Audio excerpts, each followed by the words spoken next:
5. Good afternoon, ladies and gentlemen. It's a beautiful 11th of July, 2021.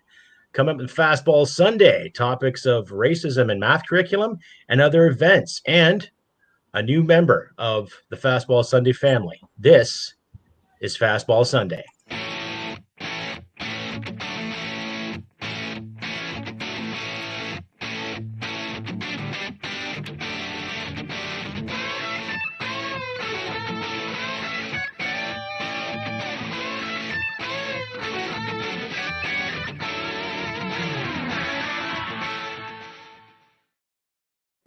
And once again, hello, ladies and gentlemen. I'm your host, Crusty Canuck, and with me is my co-host, Daniel Mezei, and our newest member of the FastBall Sunday family, Miss Elle Sophia Rosetti.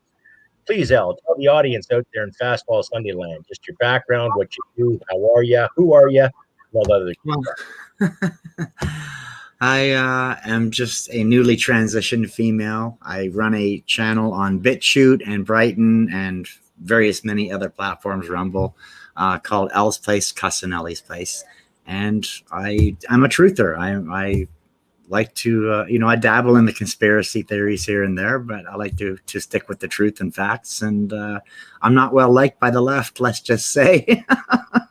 Who is? Yeah, no, it's an honor to be here, for sure. Well, you're more than welcome here. We've had some conversations, Elle and I, in regards to politics and the social spectrums. I've been a guest on her show a couple of times. She's been a guest on my show when I was doing the Thursday Fastball. And we really just sync common sense, and, that will prevail, hopefully. And, of course, ladies and gentlemen, the ever so talented Mr. Daniel Mezei is here, gracing his presence, as always. How's it going, bud? I'm just a bit upset. I've been just catching up on the news and just had a chance to just watch a few videos that I hadn't seen throughout the course of the week, and I'm just really dismayed. That's the point of inactivity or paralysis. Just I'm really dismayed with what's going on. It's just we go deeper and deeper and deeper, and another step and another step and another step, and I can't help but feel very much like we've read in the history books, where there were opportunities for people to abscond and get out while the noose was tight. And some people had the vision, the clarity of mind, the opportunity to take off, the wherewithal. Others stayed behind and got trapped in the maelstrom and didn't emerge unscathed, unfortunately, whether that was, through whatever it was, imprisonment or, some kind of a long stay in a hotel where you didn't want to be, or a long walk off a short pier, and I hate to make light of it, but things like that, or death. And you just watch some of these accounts, and it's just like another turn of the screw, another turn of the ratchet, another tightening of everything, and it's really starting to get to me. I don't know if I should respond in terms of whether that's what I think they want us to feel or whether that's what we're genuinely feeling.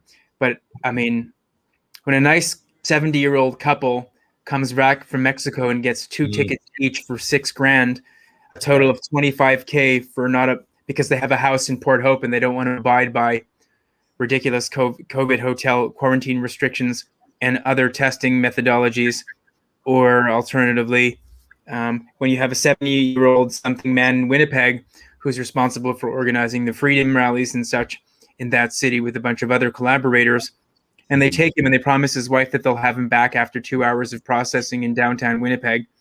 They keep him overnight and they don't let him take a pee, so he ends up taking his he takes his wiener out and ends up peeing in a drain hole inside his cell, and he's on the late side of 70.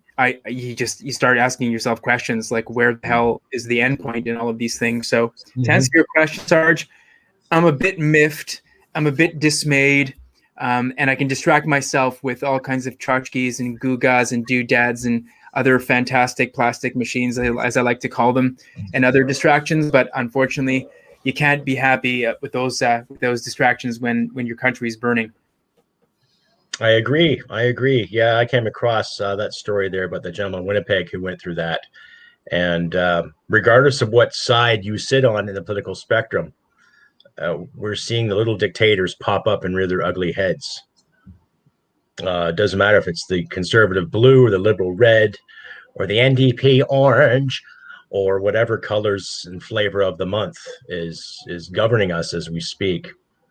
It's interesting because you've heard my rant there on the Signal channel in regards when I lost my job and how there's this invisible line that we keep having to walk on in order to keep involved and keep in line with the groupthink. Jawohl, do it this way or else we will terminate you and we will make sure you suffer. Mm-hmm. Elle, what's your intake?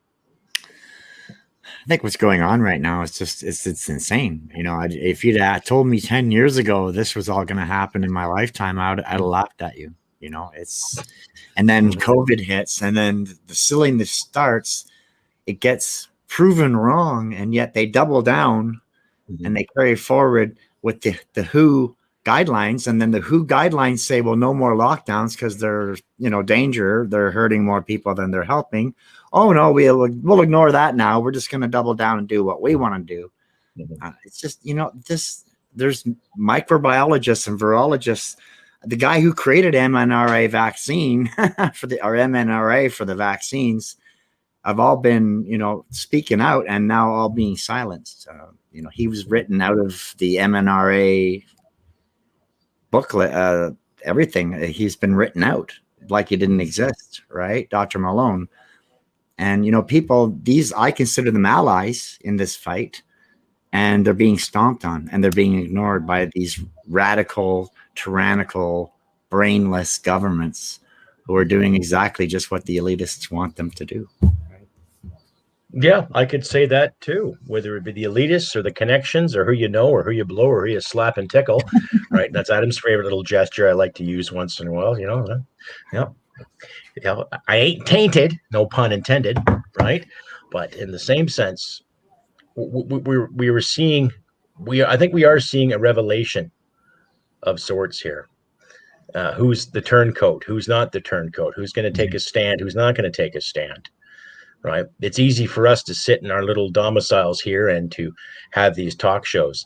Now it's time to get out in the world, to start saying and start doing, regardless of color, creed, and all this division they keep throwing down our throats. You know, the past week, how many more churches have been set ablaze? For what? Right? As much as I disagree with a lot of the Christian doctrine that's been rammed down all of our throats one way or the other, and historically, true, a lot of it was rammed down people's throats, okay? But in the same sense, there was kind of a liberal turnaround, a proper liberal turnaround, not the Liberal Party's brand of liberalism, not like the new Coke of the 80s, but in the same sense, there was an understanding saying, okay, yes, you can preach this, you can preach that, that's fine, but still leave people alone, let people do their thing by their own vices, okay? And now people are up in arms saying, oh, the churches deserve this, and the church does this, and oh my God, burn the churches, burn the churches. Why? Right? How is that going to honor the memory of those fallen? How is that going to honor anybody?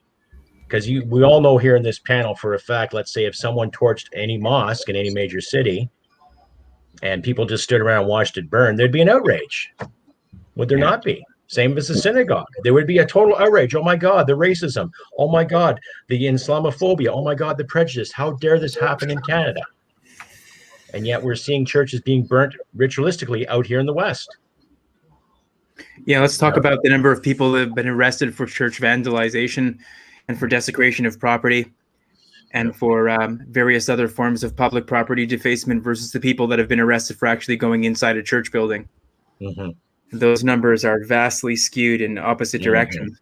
Exactly. The other thing that really frightens me on the whole sort of general theme of being miffed is, obviously the Fight the Fines project, the Civil Liberties Project of Rebel News of the Rebel Team, they have an operation in the UK and they also have one in Australia. And there was a case recently of a couple that runs an organic coffee store called, if I'm not mistaken, Village Fix. The Vitals or the Vidal, the Vidals, I think they call them, their husband and wife team that runs this organic coffee shop down in a suburb of Sydney. And the police are not even allowing the law to be respected. They say that they have valid medical exemptions and can provide the documentation. There's no requirement for them to actually mask up. They have all of the signage. They have all of the bylaws. Their employees are masked up even though they choose not to. And they come down with the law. They came down with a strong arm of the law. The law is not even being respected. The law is being flouted. They claim that the people who are not wearing the masks or claiming medical exemptions are not abiding by the law. And despite the clear-cut black and white in the law, it's actually printed. You can see it. You can read it. The police do the bidding of the health units and this tyrannical behavior of their handlers and their sergeants and their police captains that are doing things that are not in accordance with the law. It's just, if we don't live in a rule of law state, if the law is constantly being flouted, where does that go? Where does that go? If the leaders don't abide by the same law that they draft, then there was just one rule for me and one rule for thee.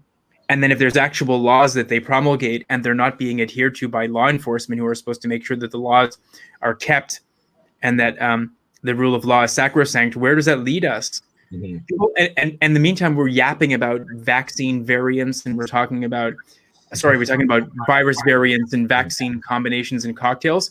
And it's got nothing to do with the thing that's more germane to the discussion, which is, what about all the violations of people's laws, stomping on people's laws? I mean, you flip open the first page of a Canadian passport and it says that you have section 6 rights, which are the freedom of ability to come and go without hindrance, without delay, without slowness. And all that stuff's just being peed on and flaunted. There was a case of these people, as I mentioned, this case of the couple that received a grand total of $25,000 in COVID fines. The guy is from Port Hope. He's 70. He goes, I there used to be a great Canada. I used to live in it. It doesn't appear to be that case anymore. And we're looking for an exit route. And they'll probably end up shifting to Mexico permanently. His wife's like Mexican originally, and they'll probably end up moving to Mexico permanently. And I wouldn't blame him one iota. You know, it's just like you can't live like this, right? You can't come and go. And I mean, there's a whole thing I'm throwing at you there, but we can't live like this, you know. Oh, you nailed it on the head. It's if it's creeping to seniors that volunteer their time to help others out, and they get nailed and chastised like that by the so-called overseers or so-called know-it-alls, what choices do they have? Pack up, sell their land, try to gain some profit, and then either go down to Costa Rica or Mexico, where they can still live their lives and do their charitable work that makes them feel good. Right? You would think that the average Canadian in this country, regardless of color, creed, or identity, would have the right to flourish and to thrive as they should by their own means. But no, we can't do that anymore because they belong to this group and you belong to that group. And if you say anything against this mentality or this group, then you're this or you're that. You know, cue the John Candy Dr. Tongue song. Looking for some racism, 3D. Would you like some more racism? Would you like some more segregation? Ooh, yes, makes you think. And without trying to get angry, because I've spent this week really pissed off at a lot of things, snapping, losing my shit, pardon my expression. I'm trying to turn a new leaf here. I'm trying to make this show a little more consumer friendly without dropping a lot of the F-bombs. Now, I still drop the odd F-bomb on the podcast, but I'm trying to articulate a decent argument without using the foliage word or the B word or the C word. See you next Tuesday is still prevalent, but in the same sense. And Adam and I, we do share an affection with calling what's-her-face the pint-size what. Probably because she is, and she's not projecting any kind of leadership or any kind of initiative or any kind of leadership whatsoever.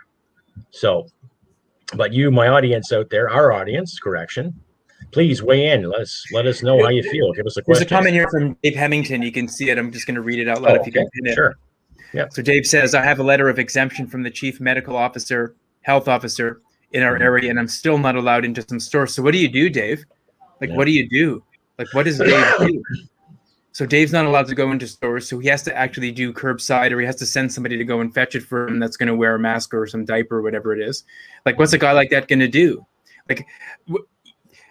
I mean, you cannot question people in terms of the exemption, whether people are gaining the exemption exemption for the sole reason that they wish to have the exemption, because that's their right to have an exemption, or whether they generally have a health restriction that prevents them from wearing a face diaper, in which case the exemption is a valid exemption. It's not for anybody to question if it's a valid exemption or if it's an exemption that people are just getting because the exemption exists for them to get. You follow the difference? Because the exemption that people literally can't wear a face diaper because putting paper on their nostrils and their breathing passages actually prevents them from breathing. And there's people that are like, I'm going to show you that the law should be robust, and so I'm going to get an exemption just to show you that the law needs to be sacrosanct. In both cases, you cannot question the whys and the wherefores. So Dave said he sends his wife in. Yeah, but I mean, like, how long is that going to be a solution? You know, like, I mean, like, well, that becomes no different than, you know, some underage kid saying, "Hey, man, can you get me a Mickey? Hey, man, can you get me a pack of smokes?" Like, how degrading is that? Especially a guy like Dave. I'm sure he's an able-bodied human being who might have some medical complications. And I had a mask exemption from my previous employer. And they would sit there and tell me, "Oh, we're going to accommodate you. We've accommodated you." And yet they didn't. And the moment someone asked me how I felt about said mask, I told them. And because of my opinion, I was canned. So it's showing you how this is turning around, and not in the common sense favor, but in the so-called borderline proletariat favor, which isn't going to help anybody out in the long run. And I feel for you, Dave. We feel for you, Dave. We hear you. You know? And that's the thing. It's pardon my expression, but it's a real kick in the man box. It is. And always, financially, physically, socially, mentally. So it's affecting all of our lives. You know, Justin Trudeau, just like when black people weren't allowed in the same restaurants as whites. Look at the prejudice of those days. How heinous is it? Like you said 10 years ago, if we even fathomed that kind of prejudice 10 years ago, we'd be monsters. We'd be evil. How dare we do that sort of thing? Oh my God, have we not evolved as a society? And yet, Justin made a very, very good point. Oh, you can't come into the store. You're not masked. You're not paranoid or scared like the rest of us. Okay? You hold these opinions. Oh, we can't allow that. Only elected officials can have these opinions because they have the smarts, apparently. Right? I wouldn't say they have any smarts towards life experience. None whatsoever. Well, you know, there's another issue, which is if you were to ask people a year and a half ago, if you were to ask people 2 years ago, probably better, because a year and a half ago we're kind of like touch and go. We're sort of running right up against the outbreak of COVID in Wuhan. If any of these things would be the case, that you'd have to wear masks when you go into public places, and you have to like use dollops and dollops of the hand sanitizer, and you've got to stand apart from people, and you have to be like you have to be a Karen, and you have to scold people, or people would be getting thousands of dollars of tickets, and that you wouldn't be able to travel, and then when you'd come back, they'd stuff you into some kind of a cell, or you know what I mean, and they'd put you in, you know, the people will talk to you like people would be crazy, and people will be walking outside with masks and running, and you know, people would be like, "No way, are you crazy? Are you nuts? What country do you think we live in? Are you insane? No." I'm just giving you like a variety of different reactions. No way, not, man. Yeah, nah. I mean, I'm not gonna say it's impossible, but nah, it's never gonna happen. It's Canada. Like nobody would ever say things like that, right? And now we're in that situation, and it just gets worse and worse and worse, because they've already made them do this, and they've already made them do this ridiculous thing, and they've already made them do that ridiculous thing. So how much further of a jump is it to do that even more ridiculous thing? I've already got you complying with the thing that I want to do, and if I'm paying you so that you need the money that I'm giving you, then it means you'll do it even more so, you know, and you might even evangelize for me. You know, like there are people that I know that I just, unfortunately, because of their behavior throughout this entire debacle, I cannot trust them anymore. I cannot trust them. I will not trust them. That's the thing. We can't trust the bigwigs. They've proven ineffective, regardless of how many years of medical training they've had, or political sciences, or sociology training. Look at the facts they're trying to dumb us down with. Look at the actions they're trying to dumb us down with. Like in Ontario, I feel for you all. Honestly, I do. Like I thought Doug Ford was going to change the whole wind model. from one windbag to another windbag who likes cheesecake. Honestly, I told people not to vote for that loser, but they wouldn't listen. But someone that's always been the conservative liberal dynamic, though, too. The liberals spends. Conservatives bring things back up by cutting. So it's always been that, that scale of whatever proverbial justice they want to promote. Now we're seeing it, as, I like to say to Adam, it's gone full retard, right? It has. Mike Baker says, Rocco G said the Ontario court shut down the Emergency Measures Act June 9th. Can we talk on this? I'm not familiar with that. Are you too familiar? I can enlighten you on that. Okay. They did cancel the Emergency Act because they still have Bill 195, which is the Reopening Ontario Act, which is a separate bill. So the one doesn't negate the other.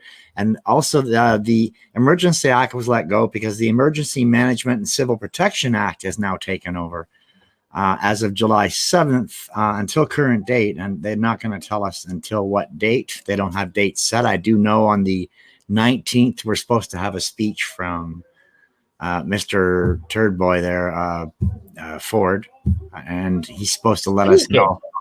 And how long we're going to be locked down for. But the point is, it's not going to end. People are stupid if they think this is going to end. He'll lock it back a little bit. And then when flu season hits, oh, you see, it didn't work. We tried.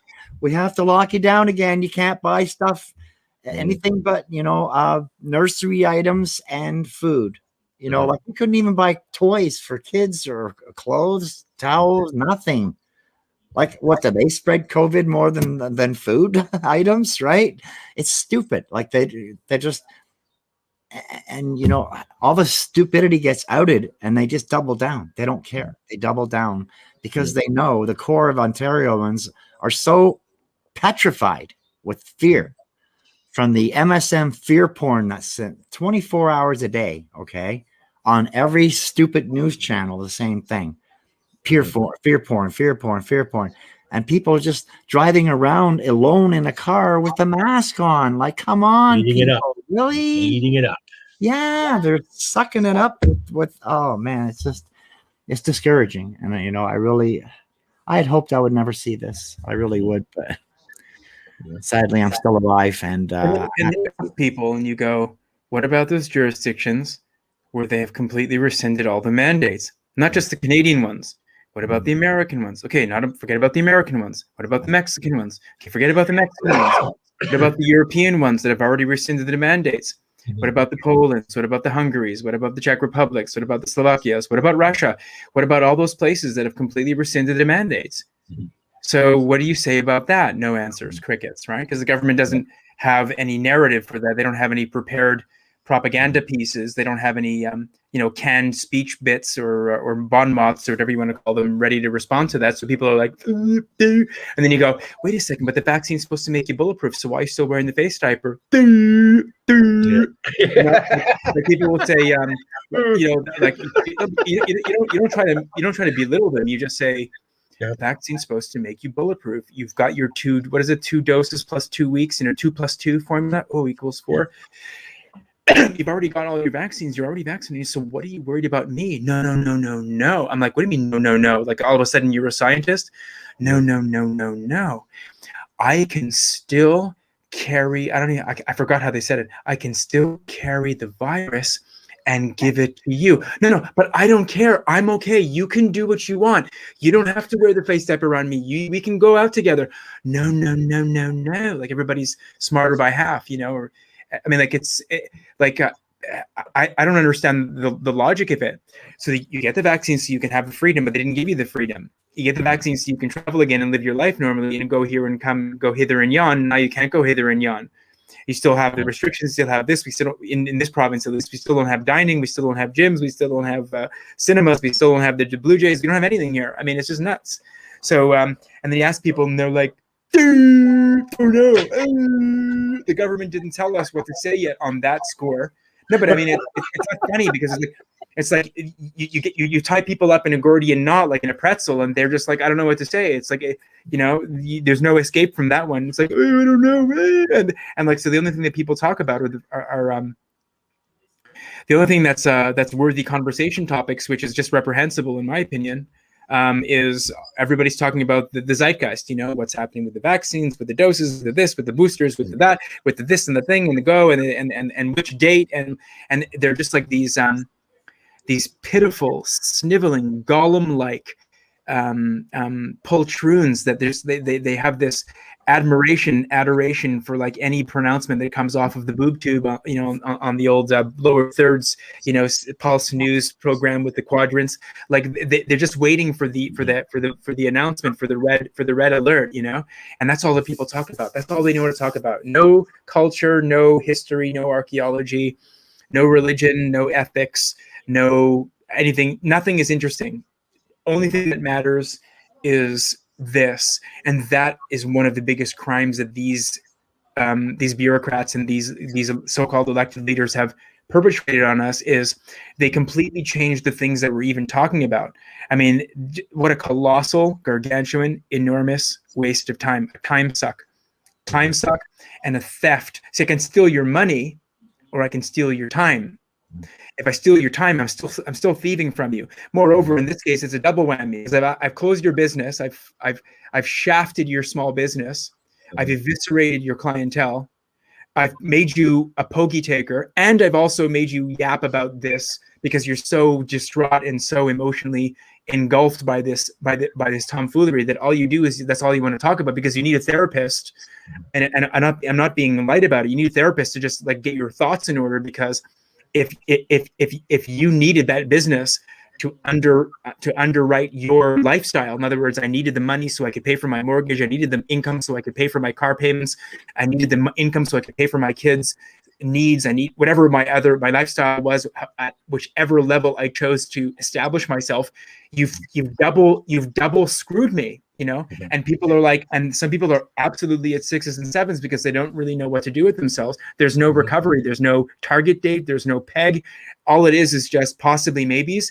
And like Elle said, it's just we're going to have another lockdown. The minute that things start to the minute that they can scientifically, watch this one, demonstrate that there's a case for shutting us down again, they'll do it again. And they will further screw people. It doesn't even, I don't even doubt it for a second. Like the Vosbergs, like I mentioned, this couple that went to Mexico that got the $25K whammy, the Vosbergs, Gary and Sally Mariciela, I don't blame them for wanting to get the hell out of Dodge, because there's nothing for them here. I mean, there's really nothing for them here. I mean, it's and that's what I'm so upset about. And we can, and I love our guests and I love our panel, and we have great things to talk about, but like enough is enough already. Like enough is enough. No, I agree entirely. You're absolutely right. Elle.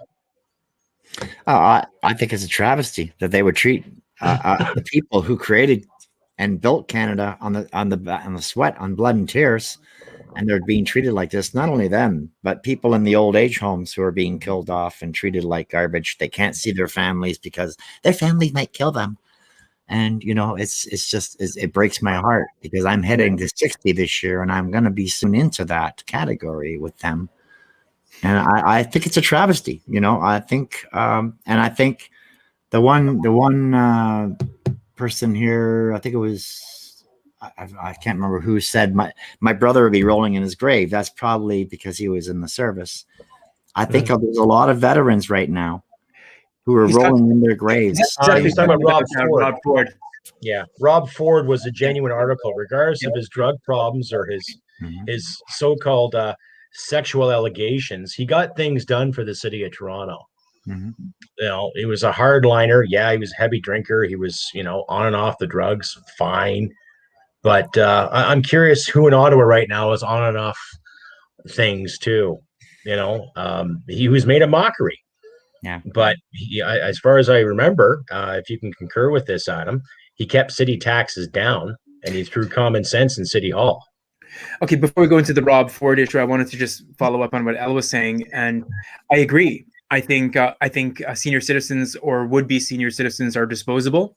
I think they're looking for ways to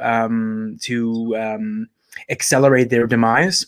I think they're looking for ways to weaken them and make them less of a cost burden. I have personal examples from my own life. I can get specific, but I know exactly what you're referring to. And they're the type of people that grew up in a country where there was high trust society, low trust society. Low trust society examples: the Middle East, Hamas, Iraq, Iran, North Korea, maybe even China to some degree. High trust societies, erstwhile UK, the Commonwealth, New Zealand, Australia, United States, Canada.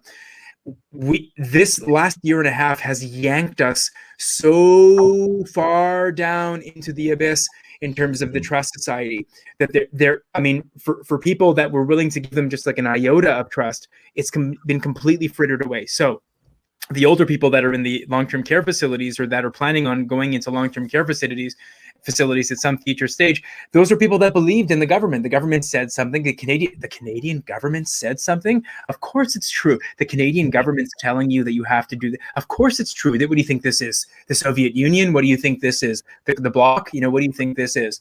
Whatever, you pick your poison. No, of course it's true, because the Canadian government told you, and the Canadian government doesn't lie because the Canadian government is free and democratic. And I think that's been the biggest shocker of this entire thing, is that we've seen the absolute degradation of our democracy, and people are still living in denial on that 5-step, whatever process. They're still living in denial that this country can actually make this volte-face, this 180-degree turn towards tyranny, and it's like we're living through it every day. And it's all fine and dandy to use the internet to get your rocks off and stream your videos and watch your porn and whatever, play your games and whatever people do, or watch sports. It's all good stuff. But I mean, in the meanwhile, while all this is happening, I would not like to be in a situation where you have to be at the beck and call of bureaucrats, like Elle was describing. I don't want to be at the beck and call of bureaucrats. Yeah. I don't want bureaucrats pulling the strings of my life. If you're independently wealthy, you don't have those issues. You can boogie off if you want to, and you can get the hell out of here. But if people are not so independently wealthy, or they structure their life with the understanding that at some stage the Canadian government would be there to support them, that the Canadian, because they paid into the system over several decades of employment or whatever the case may be, and their expectation was they'd have a pension, they'd have like a good medical system and a this and a that. I don't know about those things anymore. I really don't know if those things are going to be intact anymore. And I don't know if I want to be in a hospital with people that look at me because I'm white and they're thinking to myself, we don't really need more white people in society. So, maybe they won't sort of like blatantly knock you off, but maybe they'll just be a little bit negligent. Maybe you won't get your meds on time. Maybe, you have a BM, a bowel movement that you need to do. Maybe you won't do it on time. Maybe, you burst the kidney because you got to pee so bad. Or, God forbid any of those things transpire. But those ideas are not entirely far-fetched, given how we see how the government, how the MPs and the MPPs and the MLAs are behaving. They're behaving. They're rogues. They're rogues and they're hypocrites, and it's not improving. It's just they're doubling down and tripling down. They're getting caught with their hands in the cookie jars. They're getting caught with their hands, doing all kinds of dastardly deeds. They're getting caught with double speak and speaking to different audiences and with different language. They're getting caught on camera. It's open. They're getting caught on camera doing things, and they're like, next exactly. issue, get out of here. You want your money or not? Yes, I want my money. Well, then climb up. Shut your cake hole. And I think that's kind of what Elle's. I just busted it onto a bigger thing, but I think that's what Elle's onto there. Exactly. Yeah.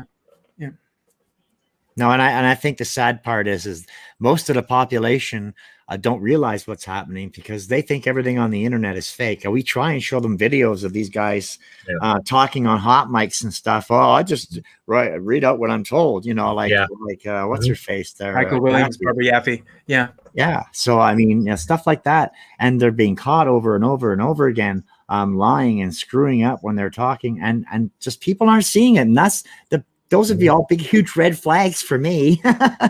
Red flags. Well, exactly. Like a medical professional is sitting there in front of the network or whatever conglomerate stating these facts, and then on the hot mic, like you said, Al, it's like, well, I just read what they put in front of me. It's like, well, wait a minute, aren't you supposed to be a medical professional? Is that your best guess? Is that your diagnosis? Is that what you're promoting to the general public? Right? Is that what you're paid, $300,000 plus or more a year, plus whatever perks and benefits, to tell the people? But who's You they? know? Like, who's they are writing down? Who's the they? Is that some little desk jockey at fucking CBC or CNN? Like, is that who's running the country right now? Who's running the COVID thing? Like, I don't know. We've completely lost all semblance of balance and equilibrium. We've lost all sense of gravitas and grounding and foundation. We've frittered away everything that gave this country stability and that gave it predictability to some degree. I don't think these are hyperbolic statements in the least. I don't think I'm being I'm not aggrandizing the issue. I think this is exactly what's going on, and I think that.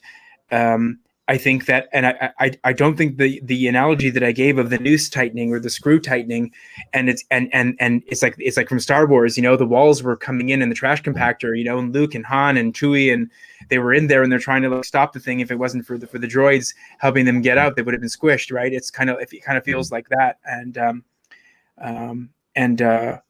a lot of people don't have the wherewithal and the liberty to just boogie because they want to boogie. And a lot of people have things that they've invested in this country. They have families that they look after. They have older parents or siblings or what have you, or spouses to look after. They can't just say, hey, you know what, fuck off, you're not treating us right. We're just going to hop in the car and jump across the border, or we're going to head to Mexico, or we're going to go to Tokyo, or, you know, like, it doesn't work like that. You know, like, there's so many other considerations. And so people say they fear the freaking virus. I don't fear that. I fear the tyranny more than I fear any health complication. The virus we can look after just fine. Or anything. Your immune system is a beautiful machine. It's evolved over millennia to do the job that it does. It's the tyranny and the acceptance of it. And then the people that hold water for the damn thing. I'm not talking about the people whose salaries depend on it. I'm talking about the people in society that think that they've co-opted people. They've recruited people. The people don't even realize that they've been freaking co-opted into this whole madness. And that's not conspiracy-esque, and that's not fringe. It's mainstream now. It's mainstream now. When you have when your only barometer of conversation is what's going on in the zeitgeist, and all you talk about is, did you get this jab? Did you get that jab? Where did you get your jab? Which one did you have? Well, they're saying, you know, just listening the other night on a FaceTime conversation with one of my family members. Oh, they're saying now that you can take the AstraZeneca with the Pfizer and combine it with the Moderna, and hocus pocus, abracadabra, you have 3. You know, like all of a sudden, people became scientists in the last year and a half. People became doctors in the last year and a half. Yeah. People became medical professionals in the year and a half. They're more sociologists and logistics smarter experts than the doctors. Did you know that they're smarter than the doctors? They know more than the doctors. What are you talking about? They know more than the doctors. I did my research, they say. I did my research. Yep. Oh, okay. You are the research, dude. That's the problem. You just don't realize that. Hold on to that thought there. I got a nice little statement here from Justin Trudeau in regards to that. Ask random people what kind of condoms they use. Yeah, I mean, I go to people, do you like anal? They're like, what? Well, like, you're asking me about the question you shouldn't be asking me. I'm asking you the same question. Yes. It's like, well, how do you feel about this vaccine? How do you feel about that vaccine? Do you do it 2 times Tuesday or 3 times on Sunday? Do you use Trojan or the no-name brands? Please tell. Do you use Metamucil? How's your bowel movements? You know, it's excellent. I mean, lots of anal stuff. Maybe the anal and the condom stuff maybe a bit too overt, but you can just say, "Hey, how's your bowel movements? Are you regular? Are you regular? Excuse me? Yes. Excuse me? Well, you just asked me a question. I just figured out I the ante. You know, I'm just it's funny, but it's not funny when they knock on your door at nighttime, like they do. For example, again, the Vosbergs. Apropos, case in point, they sent whatever that freaking app is called, Arrive Canada, contacted the OPP, who contacted Port Hope Police Department, who knocked on the Vosberg's door. There's only 2 of them that live in that house, and their cats or their dogs. Marciela is in her bathrobe with a towel, and they knock on the door to check and see if she's actually home, or to check and see if she was actually the person that she claimed to be, because the people at the airport didn't properly get the contact details down properly. So there was like in other words, on their incompetence, and they used public funds two police officers have to haul ass to their house and waste taxpayer resources to check and see if she's actually in the house or something like that. When they knock on your door, that's the thing with deployment too, who's following the orders? Now, I know police officers personally that I served with in the military, that I played hockey with, and some of them need to be reminded too that you have every right to question an unlawful command. That goes with our Constitution. That goes with our Commonwealth ties, that which is based on a lot of our law and based on our military law too. I had the right to question a lawful command while I was serving in the military. Never had to, thankfully, right? But in the same sense, it's like if you're going to be sending people to a country house, okay, whether it be 2 or 3, or in some cases 6 or 8 police officers to do a wellness check on a couple, you know, what is the bigger picture here? What are you promoting? What is this foreshadowing here? Right? There's more to it than just, you know, an order that came at 2 o'clock across someone's desk at 2 in the morning or at midnight, for that matter. There's a foreshadowing here, and I'm not going to say to my police officer friends, if you're watching, I'm not blaming you, but we got to look at the chain of command here sometimes. You know, it's like, okay, really, sir, really, staff sergeant, this is what you want me to do? You know, really, lieutenant, is this really? Did you think about this? You know, and you can threaten me till the cows come home. It's like, ladies and gentlemen, you have the right to question it, and we're not seeing that. And I feel bad for that senior couple, because remember, I watched the story, I think it was on Rebel 2 days ago, I believe. I don't have the links here with me, but it was a really sad story of what they were talking about. And the fear, you could hear the fear in their voices when they were discussing it.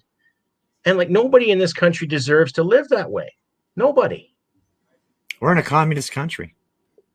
And that's that. I'm just saying that because I've lived here 59 years, and I can tell you, I've lived as free as we could be. We weren't really free, but we were what George Carlin would call the appearance of freedoms, the illusion of freedoms, he said. But we could, you know, spend our money. You know, we could have money out of the bank and go spend it, or we could go travel or do where. And without it asking or telling anyone anything. And you know, now they want it all controlled, you know, but now they're just telling us, they're dictating to us what we can and can't do, what we can and can't say on the internet, or what we can and can't say in society, because it's politically incorrect. Screw your, you know, political bull. I'm just fed up with it, you know, and I feel like I'm living in a dystopia. I really do. A communist. No, it's up to us to promote the utopia. Whereas how fictional it is, it's up to us to do it. Myself, UL, Adam, your friends, our friends, 2 friends, and so on and so on. Regardless of how cliche it sounds, it's a matter of getting the word out there. And if someone's offended over your opinion, well, you got 2 choices. They can either listen or not listen, and you got 2 choices too. You can tell them where to go, or just go, that's nice, like Mrs. Brown does, right? That's nice. Right? Try to be civil, you know, like I've said, I lost a job because of my opinion. Here's I didn't follow the company brand, you know? It's when they can call law enforcement to that's where it gets scary. To grab you, to tackle you, to hook you, to shackle you, to dump you in a paddy wagon. You know, it starts with a paddy wagon, right? It starts with the paddy wagon, starts with the cell, starts with the detention facility. Then it gets into a bigger detention facility. Because like any other animal, if it establishes and asserts its dominance and you don't challenge the dominance, it will basically continue to act dominant until such time as you remove its dominance. And human beings are like the preeminent, the quintessential dominant animal in the hierarchy. You know, you throw other human beings subservient to you in a camp, or whatever you want to do to them, and they don't rebel or they don't do anything to resist or contradict what you're trying to do. It's just another bite of the pie. You just take another bigger bite. You take another bigger bite. Oh, I mean, I don't want to say what I'm reading, but like, you know, when you appease tyrants the way it works in their adult psychology is they understand that they can do something else, and it confirms their bias of their own infallibility and their own superiority and their own perfection. Then they do another thing. Then they do another thing. They do another thing, and it gets bigger and bigger and bigger until finally they get obliterated or slapped down, or they may remain victorious. These little things that we've been talking about, that Elle has been alluding to, these little gestures, these videos that we're watching, all these little things that are going on in our society, these are the early warning indicators. These are the things that we can already see that are happening that should be, as Elle had indicated, that should be massive, gargantuan red flags that should be making people crap in their pants, and they should be provisioning accordingly. And I don't mean just packing heat and stuffing your bunkers with laying in supplies. I mean, you literally have to start looking at the landscape of the big blue ball, and you have to start thinking to yourself, where can you boogie to, or something. I mean, you have to have a plan B. I hate to make it sound so alarmist, but that's kind of where we're at right now. Like, you don't want to be stuck here in a situation where you have no options. You don't want to be stuck in a situation where you have no boogie room. Yes, I mean, I believe in the concepts and the rule of law. Obviously, I do. I believe in the nation, and I love it. But it's just clearly, this group of leaders and these people that are pulling the strings in Ottawa and in other provincial capitals think there's no reason why they shouldn't continue to be the leaders, so-called leaders of our country and our provinces, until such time as they deem, or whoever's handling them deems, that they should not be the leaders anymore. They do not fear being booted out in elections. They do not fear the electoral process. Look how much we have, the downslope since 2015. Since June of 2015, when these guys put into office, has been so precipitous. Not even a gradual decline. It's been so precipitous. The decline. It's like, where does it end up? I mean, you just end up in hell. I mean, kind of like that's kind of where it is. And when it becomes hell, these people don't stay here.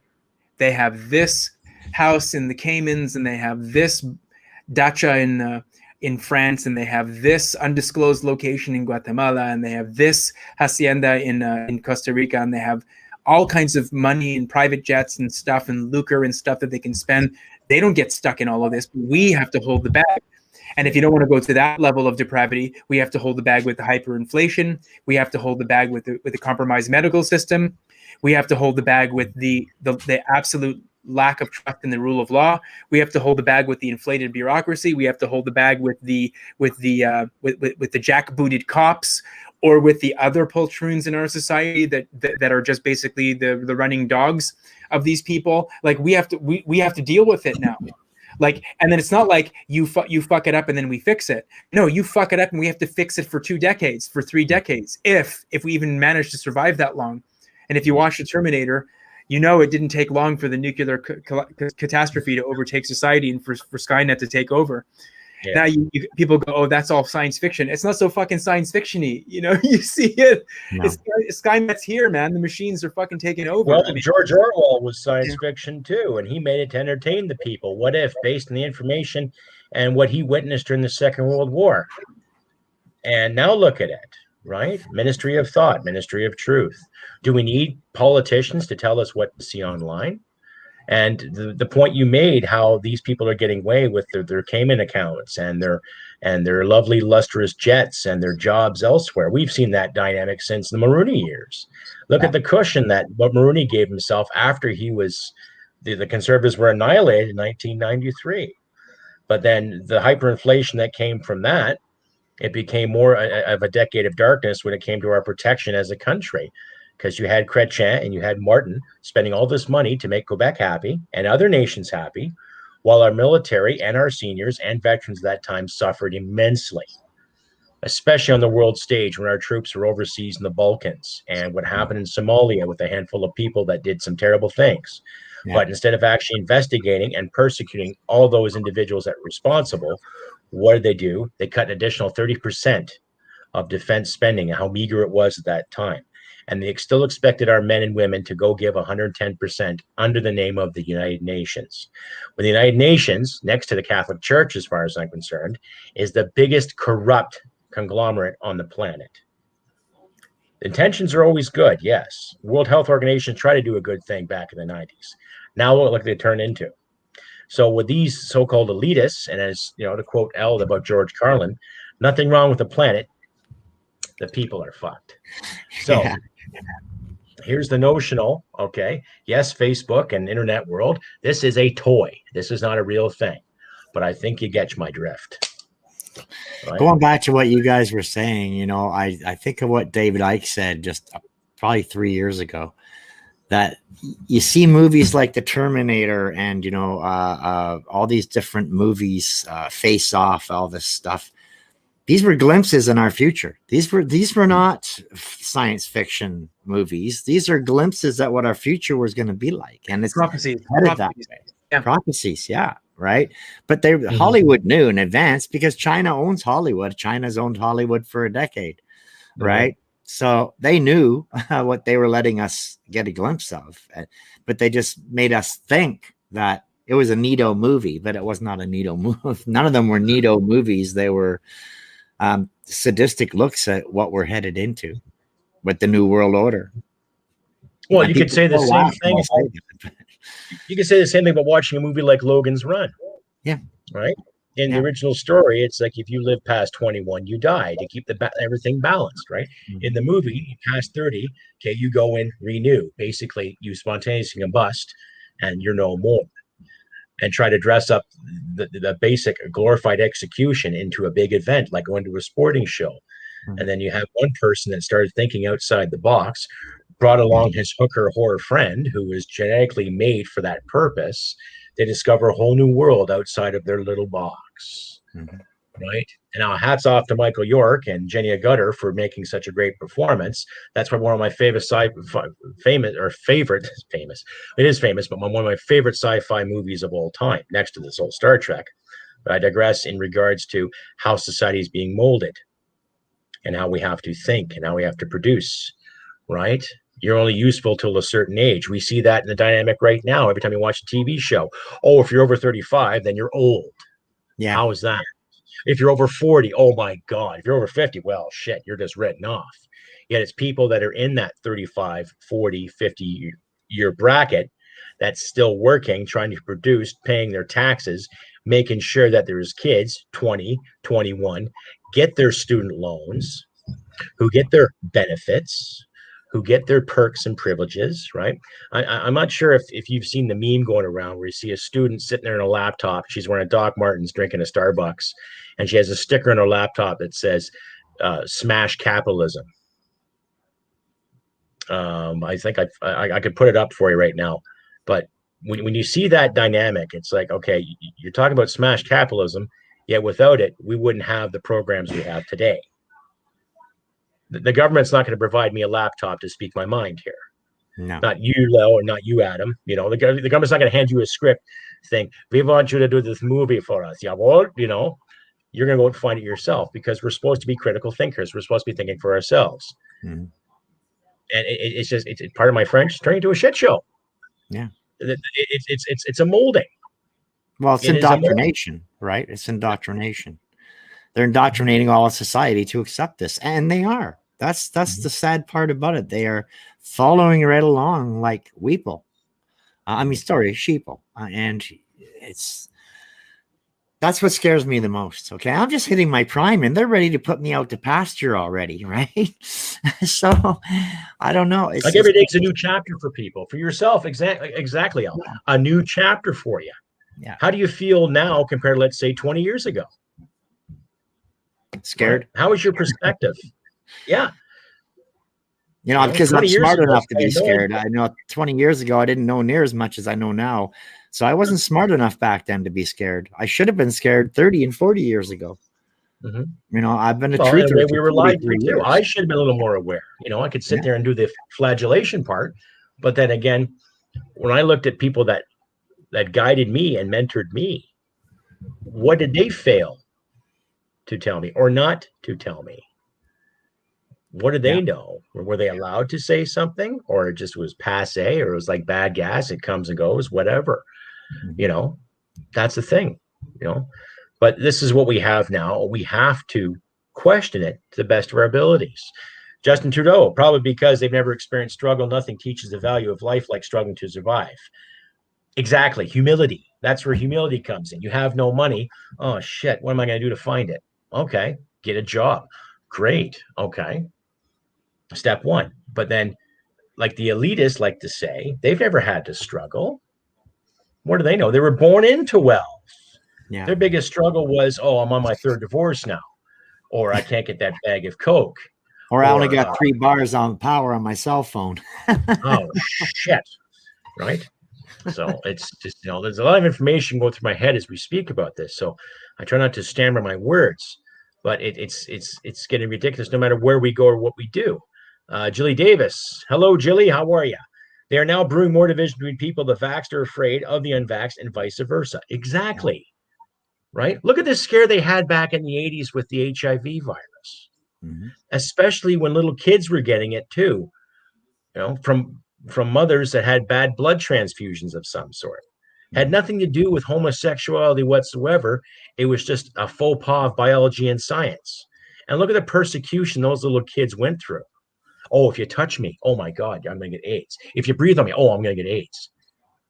Like it just the constant fear and the generation of undoubt and uncertainty, because so many people have believed, oh, the government's my gods. They're not gods, they're people. Some are well-to-do and some aren't well-to-do. What I think we should focus on is getting people who have never had a well-to-do lifestyle, but have the can-do knowledge to get something done. Right? I'm not trying to toot my campaign here, but we need to be looking at politicians that want to be accountable. Yeah. Maybe that's far few in between, but I do. Those who are afraid to be accountable, right? I own my shit. Exactly. I'm guilty for a lot of things. I've done some stupid things in my life, but I choose to learn something from them, not hide it away. Yeah, but let's be that as it may, and it's interesting to talk about possibly maybes, and it's interesting to talk about different types of whatever parliamentary configurations, but let's just talk about what's going on. I mean, what's going on is they're going to drop the rich during a pandemic, so-called pandemic. Let's just use their language for a moment. They're going to drop the rich during the pandemic. Everyone's going to be walking around with face diapers and sanitizer and circles and decals and 6 feet this and waiting outside like a yokel in the middle of a fall gale or something like that. They're going to tout and pull at all the fear strings, like Jillian was saying here. They're going to pull all the fear strings they've been yanking at for the last year and a half plus. People are going to respond to that. They're going to put more than 170 Liberals into the House of Commons in Ottawa. And then they're going to have their running dogs, the NDP and the Bloc and the Greens, if they get any seats, that are going to be basically doing their bidding. So if they don't get an outright majority, which I think they will, then they will they will look upon that new mandate as an affirmation that the people are completely fine with them running roughshod over our charter and over our sacrosanct rights. They'll go even deeper and harder and faster and all those other sort of adjectives into the absolute chaos that they're throwing us into. And then if you think it's bad now, over time it propagates and gets even worse.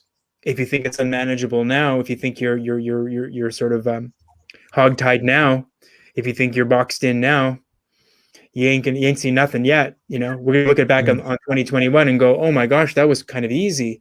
Like at least you could still boogie the hell out of here, or you had options. Now, once 2023 rolls around, they're like, you're gonna have to sign this.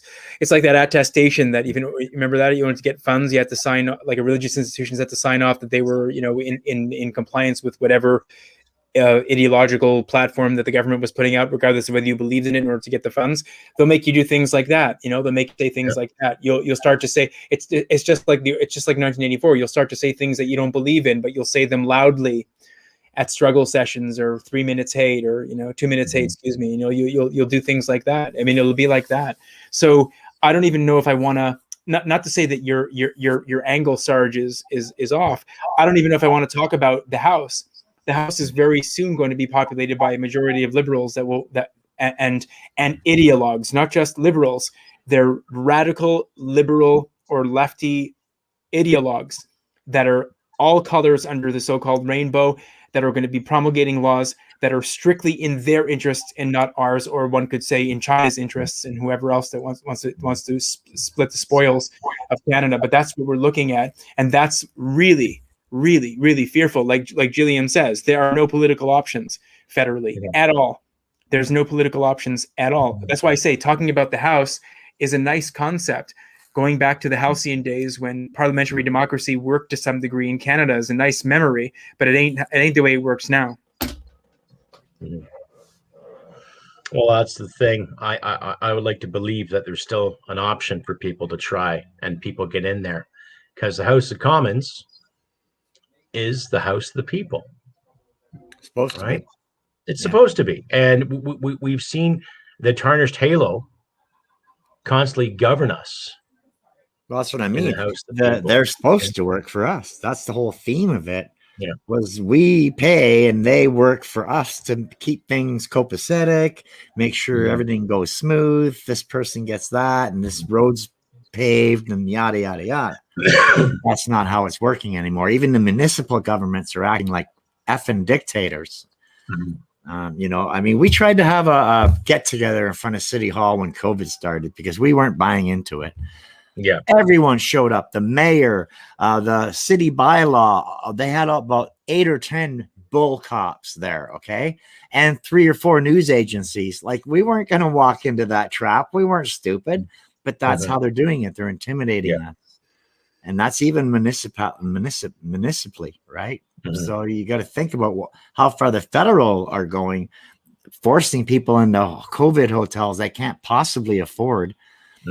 You know, for reasons of stupidity, because they already came in the country with a negative test, but it wasn't the kind of test we like. So it's like they always come up with some effing excuse to force themselves on you in any way they can, and that's just not the way it's supposed to be.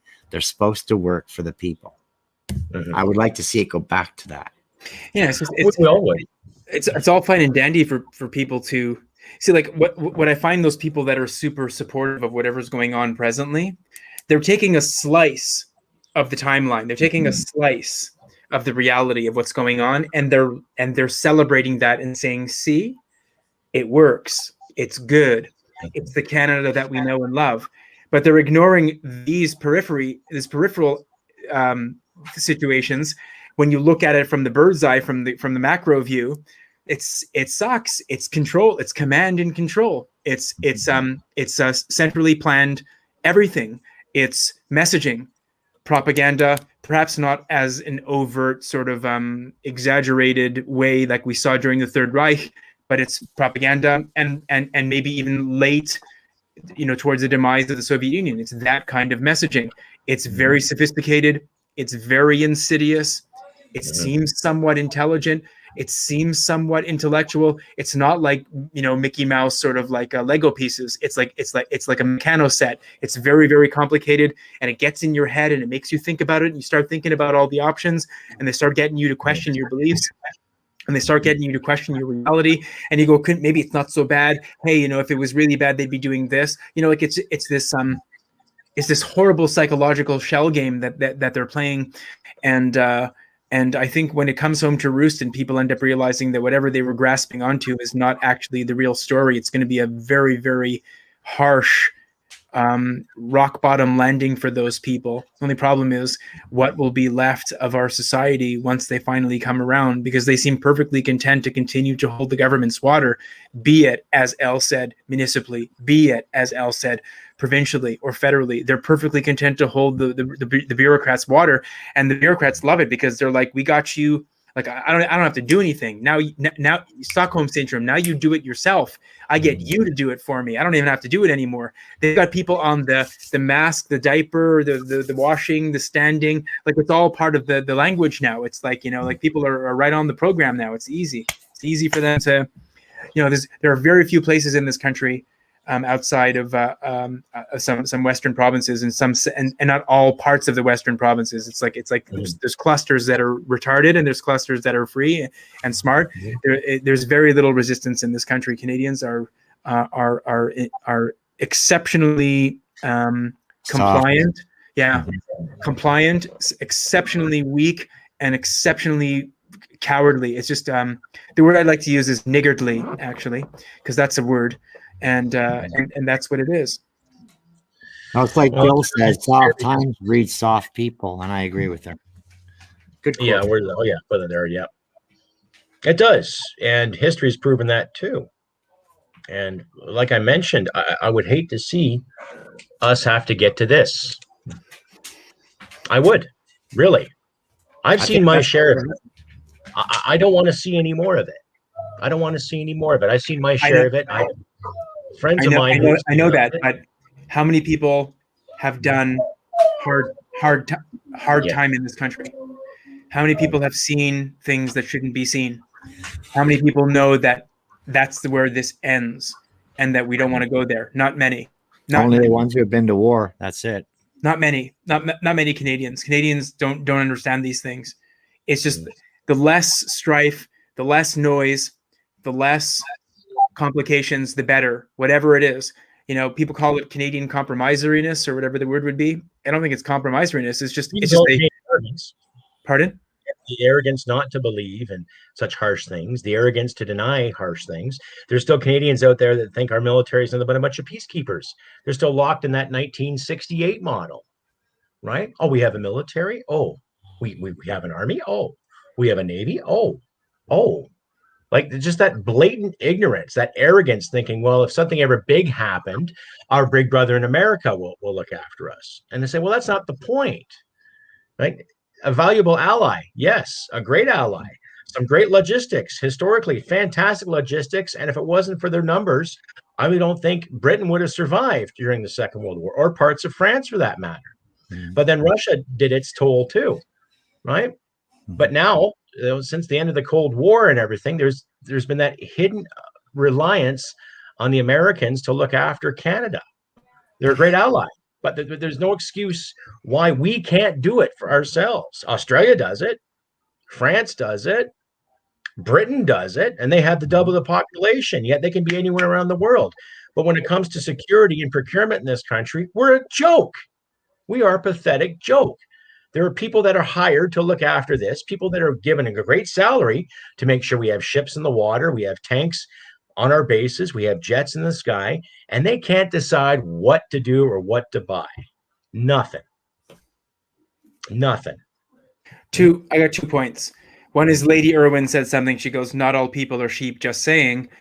Yes, but the only problem, Diana, is we're not in power, and we cannot use the organs of state in order to safeguard our charters, constitutions, sacrosanct documents, and ideals. Were completely adrift at sea. Next point, Dave Hemington, and you were going to talk about this one, Sarge. Have you seen the new math curriculum coming to grade 9 students, objective and decolonial math propaganda? I don't understand what's going on, but maybe you can talk about that. Yes, ladies and gentlemen, and distinguished panel here on the Fastball Sunday. Toronto Sun put out an article in regards to a new math curriculum they're promoting here. And Spencer Fernando, one hell of a journalist intellect, I think one of Canada's up-and-coming intellects, next to Dr. Jordan Peterson, when it comes to common sense and being grounded in things like reality. He wrote an article, and I'll just read it here word for word for you, and I'll leave a link here once I'm done reading it, ladies and gentlemen, for you guys to, bring out my inner Rod Serling, submit for your approval. Let's see what you think about that. So basically, his article states, this was written today, actually, by embracing radical left worldview and math curriculum, Ontario government betrays their supporters and betrays common sense. And I'll put the link up here shortly for you folks. Why is the supposedly conservative government pushing neo-communist thinking? Many think it's an exaggeration when we talk about how all of our institutions have been captured by the radical left and how neo-communist style thinking is so pervasive that even conservatives are signing on to insane thinking. But perhaps the revelation of Ontario PC government is pushing a radical far-left curriculum that calls our math racist and Eurocentric will be enough to wake people up to the danger. If you haven't seen it yet, brace yourself, as the worst sections are pure insanity. An equitable, quote unquote, an equitable mathematics curriculum recognizes that mathematics can be subjective. Mathematics is often positioned as objective and pure discipline. However, the content and the context in which it is taught, the mathematicians who are celebrated, and the importance that is placed upon mathematics by society are subjective. Mathematics have been used to normalize racism and marginalization of non-Eurocentric mathematical knowledges, and decolonial anti-racist approach to mathematics education makes visible its historical roots and social constructions. The Ontario Grade 9 mathematics curriculum emphasizes the need to recognize and challenge systems of power and privilege, both inside and outside the classroom, in order to eliminate systematic barriers and to serve students belonging to groups that have been historically disadvantaged and underserved in mathematics education. What the fuck? And I will say that, pardon my swearing, ladies and gentlemen, this is straight up Marxist, neo-com style thinking. It pushes a worldview that links race and math, pushes divisive anti-European sentiment into the realm of what is supposed to be objective learning, and then gets into a talk of decolonial anti-racist approach to math. As you know well, none of that has anything to do with math. It does, however, have a lot to do with demoralizing young people, making them hate their country, making them hate Western civilization, and bringing up a generation of people that will seek to oppose Western capitalist democracies, opening things up for radical far-left ideology to dominate at all levels. Okay, the left has been ruthlessly smart about this, capturing the education system and thus using it to push ideas and ways of thinking that would never have been accepted through the democratic process. The question now is, why the hell are conservative governments going along with it? Nothing is being conserved. Ask yourself this question. If an NDP government in Ontario had brought in that curriculum, how would the Conservatives be reacting? Likely, it would be immense outrage, and that the outrage would be justified. And yet, we see an ostensibly conservative government bringing in ideas that would push a radical far-left worldview, a worldview that is all about undermining the foundations of our country. Questions: why would they do this? Have they been captured internally? Are they simply weak? Are they cowards? A bit of all the above? And make no mistake, not only is this curriculum being brought in under the Ontario PC government, but they are defending it, right? So pathetic and dangerous. On one level, it's absolutely pathetic. The Ontario PCs are given to the far radical, far left, people who will always hate them and will always move the goalposts, quote, the goalposts, and demand a further shift to the left. At the same time, they're betraying their own supporters, common sense people who want math, to focus on math, rather than trying to indoctrinate young people to hate this country. On another level, however, this is incredibly dangerous. When you get on a plane or in a car or use an elevator, you're benefiting from a long history of mathematics being used as a way to acknowledge and respond to the objective reality we face. Reality doesn't care how someone feels, what their ideology is, or what their race is. It simply exists. If you use the wrong approach to build a building, the building will fail. If you get the math wrong constructing an airplane, the airplane will crash. Objective reality cannot be evaded or altered. It can only be accepted and responded to. That's why it's appalling to see Ontario shift towards math as a subjective discipline, since it not only carries political risk, but it also physical risk. Do you want the next generation of engineers and physicists and architects and so on to only think of their jobs through the lens of racism, decolonization, and subjectivity? I sure as hell don't. And he goes on about the parties, but I think you get my point here, ladies and gentlemen. It's like, how can mathematics be racist? It's an infinite science. It constantly keeps changing all the time. We're finding out new formulas and how to fix things, how to send things into space, to understand that if we build a satellite and shoot it from either Florida or Texas or parts of China or Russia, where it's going to land, trajectories and all that. And if math was so bloody racist, I don't know if you can quote me on this, Adam, what was that movie about that female mathematician who had to be black that helped NASA land on the moon? And her obstacles were that ones of the administration of that time, not her sense and her genius when it came to understanding landing patterns, weights, inertias, and all those other formulas. Yeah, I know the one you're talking about. It just doesn't come to mind readily. Yeah. What was her name? She was in Ma, the actress. I thought it was a great movie. I did. And when you look at society that time, when there was systemic racism in the system where people just didn't care, you look at the goals and the accomplishments she overcame and what she made and how she opened up the doorway to things. So without tooting the racism card, if it was so racist, then how did she learn it? Basically, that curriculum just told me that we have to make math easier. Well, the more you practice it, the easier it gets. And it doesn't matter what color you are or what gender you are. It's a matter with you and a piece of paper and a pencil and a calculator if you need it to figure it out. If anybody's not scared by what you just read, you don't feel. If Canadians, or anybody really, I think any human being, but if Canadians are not deathly afraid of what you've just read over the last 5-10 minutes, you are not a sentient feeling human being. You're not a thinking person. You're not a feeling person. To be okay with that, and the two lines that really stood out for me in Fernando's article were the one about building a bridge and not having all the physics correct, or building an airplane and sending people up into the sky and not having all the mathematics correct. And when it starts to become fatal to human beings, or any kind of medical procedure that involves mathematics as well. Oh my gosh, well, look at that. Trent Nichols goes, well, we used to get the calculator to display boobs writing 80085.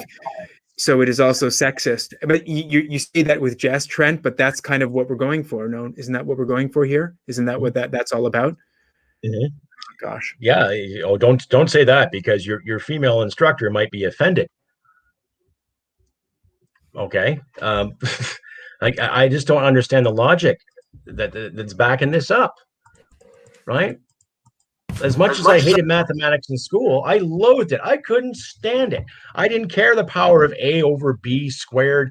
I didn't care, because that was irrelevant to me, to my lifestyle, what I wanted to do. I can add, I can subtract, I can multiply and divide, right? But the funniest thing is that when I was taking technical math and when I had to make my grade to get that math credit, my math teacher was a black man. So I don't buy that whole racial decolonization format towards it. Why do they need to make math easier when these kids can have a calculator at school? If we'd have brought a calculator to school in my day, you'd have been called a cheater and you'd have been blackballed by students and teachers. And then we were allowed to have one, but we kept it in our desk or kept it in our book bag. That's when we were allowed to have one. Oh, not my day. We were allowed to use it to check our work per se, but they also had formula pages in the back of the textbooks we would refer to make sure that we did the formula format properly, go over our steps and everything, right? And they always emphasized to show your work.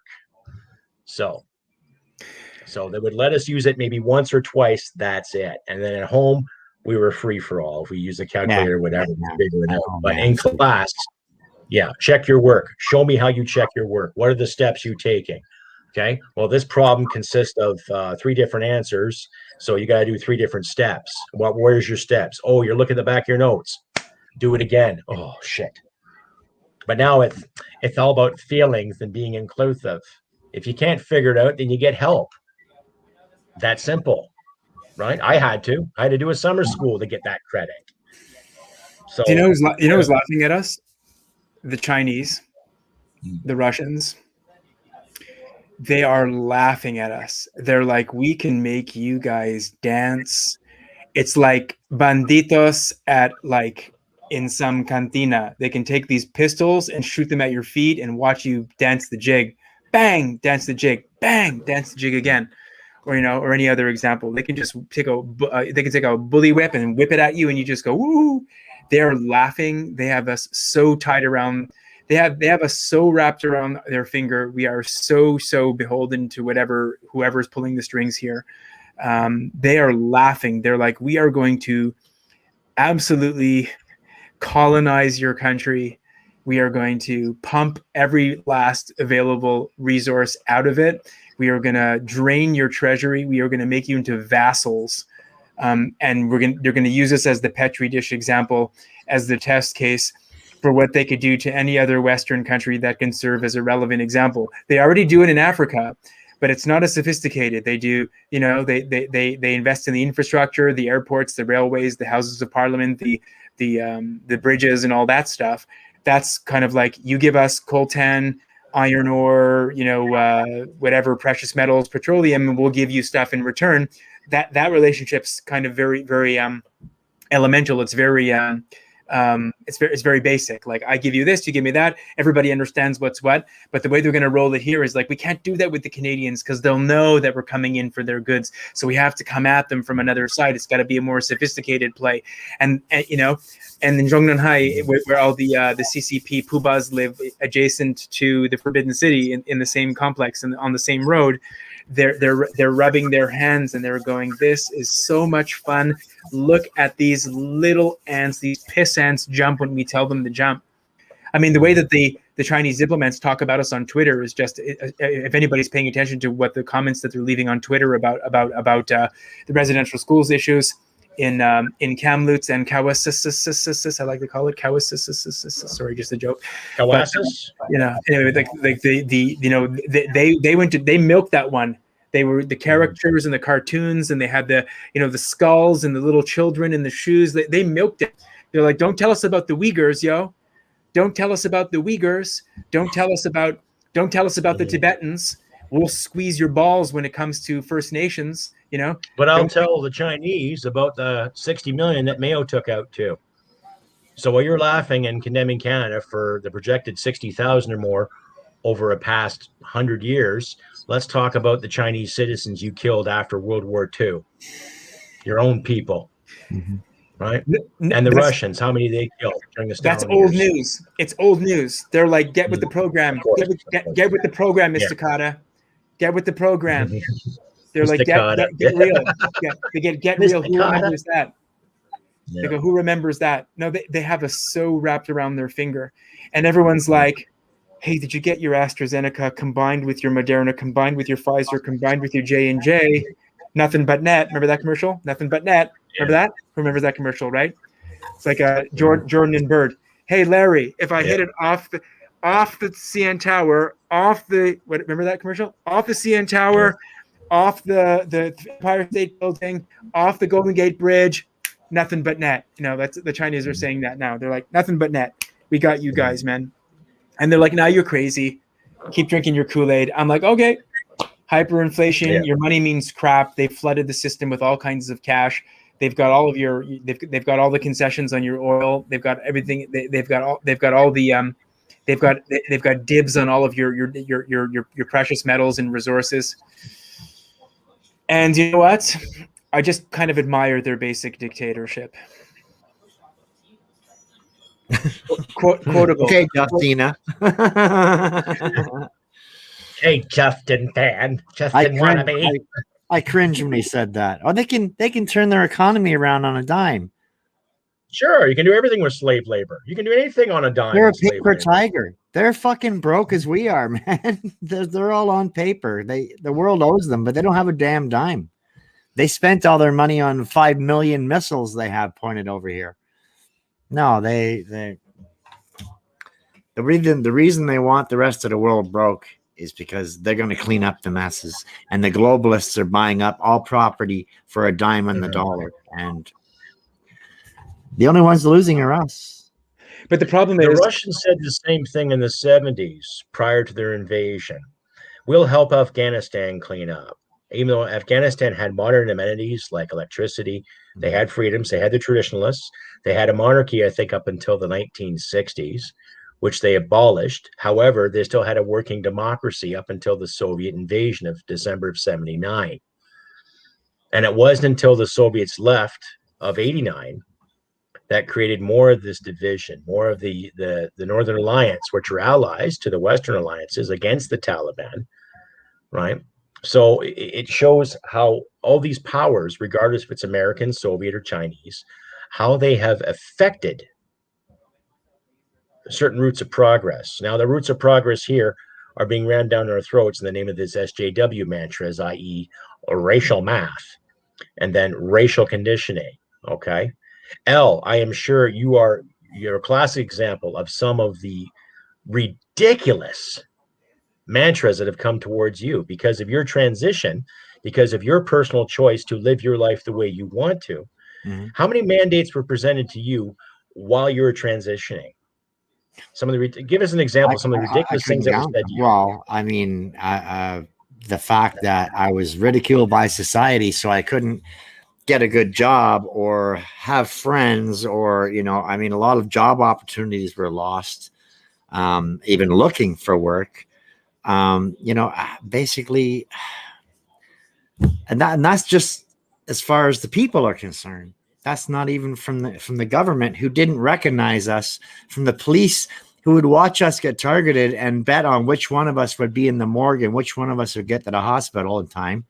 I mean, we had a lot of things going against us, but overall, it's your mental state that helps you overcome all that, right? And you get the weak ones, the social justice warriors, who basically need to gang up 20 on 1, 30 on 1, online or offline. If you look at Antifa, they're the same way. But yeah, no, we it was no end. You'll never be a female because of your genomes, and like, okay, I want to date you, but what's your genomes? Said no man ever. Come on. So I don't know. Well, my genomes are sparkle, circle, and no soy. But carry on. Oh yeah, but I'm just saying, like, those are the only hurdles we really had, But they were from everyone, from the government, from the people, from but that's only transgender hurdles. I mean, there's other hurdles as well, but I don't know. I just found I would almost rather be back in the 70s when we were hated and called sex change or fucking sex changes and all this, when we were, because nowadays it's gone so far left. I'm looking at social construct and I'm scratching my head going, what? What? I'm looking at Yaniv, pulling this bullshit, and this friggin' OJ child transplant, pimping children out to be transgendered, and writing C16 so he could turn around and sue some guy for disagreeing with him. I don't know. I just wish I could find a spot in the middle somewhere where it was almost equal, right? But like I said, I overcome a lot of different things because I was mentally strong, and I think it's only mentally weak people who need society to bend for them and to have a whole world change because they want to identify as something. And when the fuck did we get more than 2 genders and more than 6 pronouns? Like, when did that happen? I think I missed that memo. I see, I'm looked down on by the left, and I'm looked down on by the right. So if the right doesn't believe I can be female, the left thinks that I'm a token for the right to hold up and go, see, we have a transgender. So I can't win. I'm kind of caught being hated by both sides, but I would rather be hated by the left because they're just a bunch of douchebags anyway. Right. But I was called child abuser because I stood against children being transgendered. I was called a token transgender, a fake transgender. I was called transphobe because I didn't want to accept Z and they and them and it and all these other stupid pronouns. I just, like I said, if you'd have told me 20, 30 years ago this was coming, I'd have laughed in your face. But, I'm effing scared right now because I'm looking at my grandchildren who I'm hoping won't be dragged into this mess of a society. I want to leave them a better Canada than that I inherited when I came. And I can't do that because everything's gone too fucked up. And, everyone's divided and everyone's fighting. We can't even unite on the right to fight, what they call the right. I don't call it the right. I see it's the left is against the people. But everyone's so divided. You're an anti-masker. You're an anti-vaxxer. You're this, you're that. No, I'm pro-choice. Fuck you. But, everyone's divided over different issues, and even though they all feel the same way about certain things, especially where the country's headed, they won't come together because they hate, queers, or they hate trans, or they hate blacks, or they hate Asians. We just have to fight for a common goal. We don't have to like each other. It's basic freedom and liberties, Elle. Basic freedom and liberties. Yeah. And that's what it is. I don't care if Bob and Steve get married and bump uglies, fine. Do it behind closed doors. Mm-hmm. I don't care who has a parade for freedom, by all means. Say it loud, say it proud. What's getting me is that we've all been, I'm not going to say victim because, I don't buy that. But we've all been privy to be chastised for our opinions on whatever it is. Yeah. Like I've said earlier about my issues with the masks. You don't represent the corporate brands. We can't have you here anymore.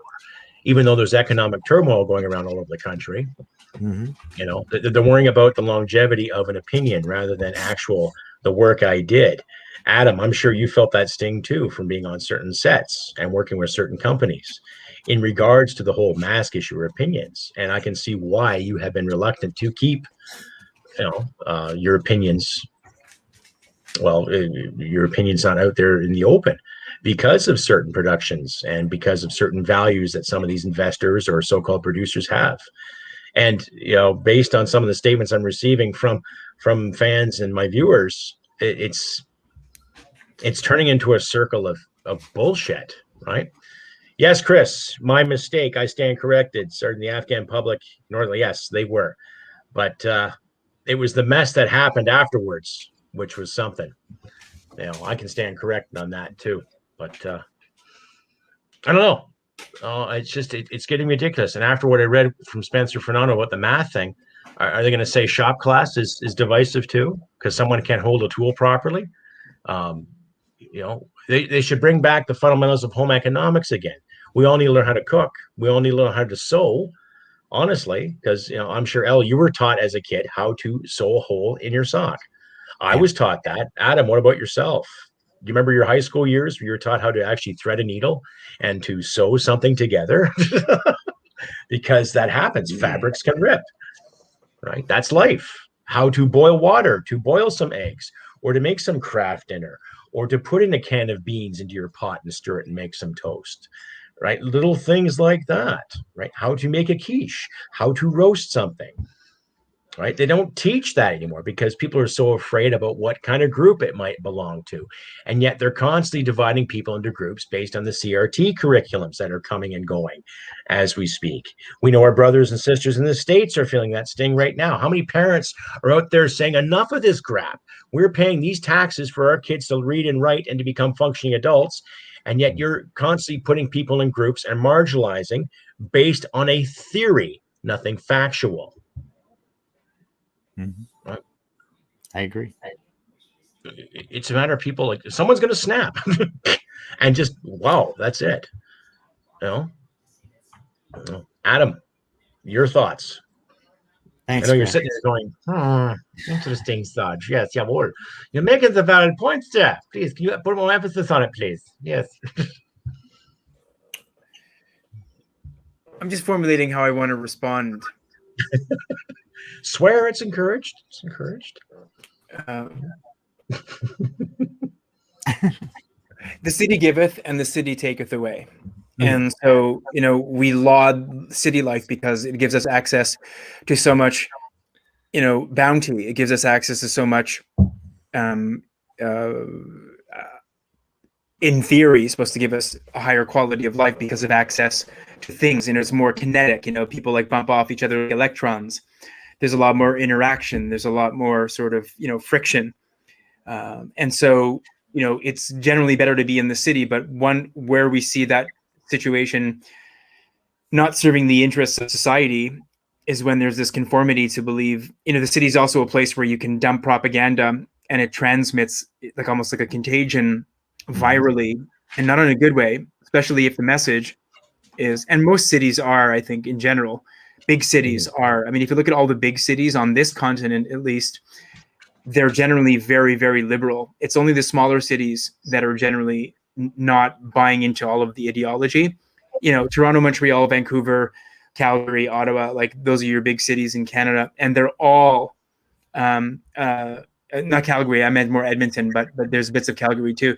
Like they're all sort of, they've all gone full retard with the agendas, and they have captive audiences of hundreds of thousands to millions of people. So you think being in the city is a good thing because you get your Amazon Prime deliveries and with 1 day of delivery, because you have umpteen restaurants, ideally in a non-COVID year, and you have access to all kinds of shops and people that you can schnab and do all kinds of things to, and get your car nozzle sucked and rubbed. But it's not necessarily it's not necessarily something that I think it also taketh away. And I gave you an example of how that happens. And we're seeing now the deleterious negative effects of what it's like to live in a big city, where the pressure to conform is very strong, and it weighs on you like almost like the weight of 1,000 oceans pressing down upon you to do whatever the powers that be bidding. Eventually it becomes a situation where you can't do this and you can't go here, or you'll have to leave the house and you won't be able to say what you really want to say. You'll have to go to a cafe and talk smack about nonsense. Like in 1984, Smith couldn't say the things that he wanted to say. In public, he had to say things a different way, even though he felt things in his mind differently. And he would spoiler alert, he would confine those things to his diary, but he felt a certain way about life, and he couldn't say those things in public or at work because he was always dreaming about it too. But that's what's happening in the cities.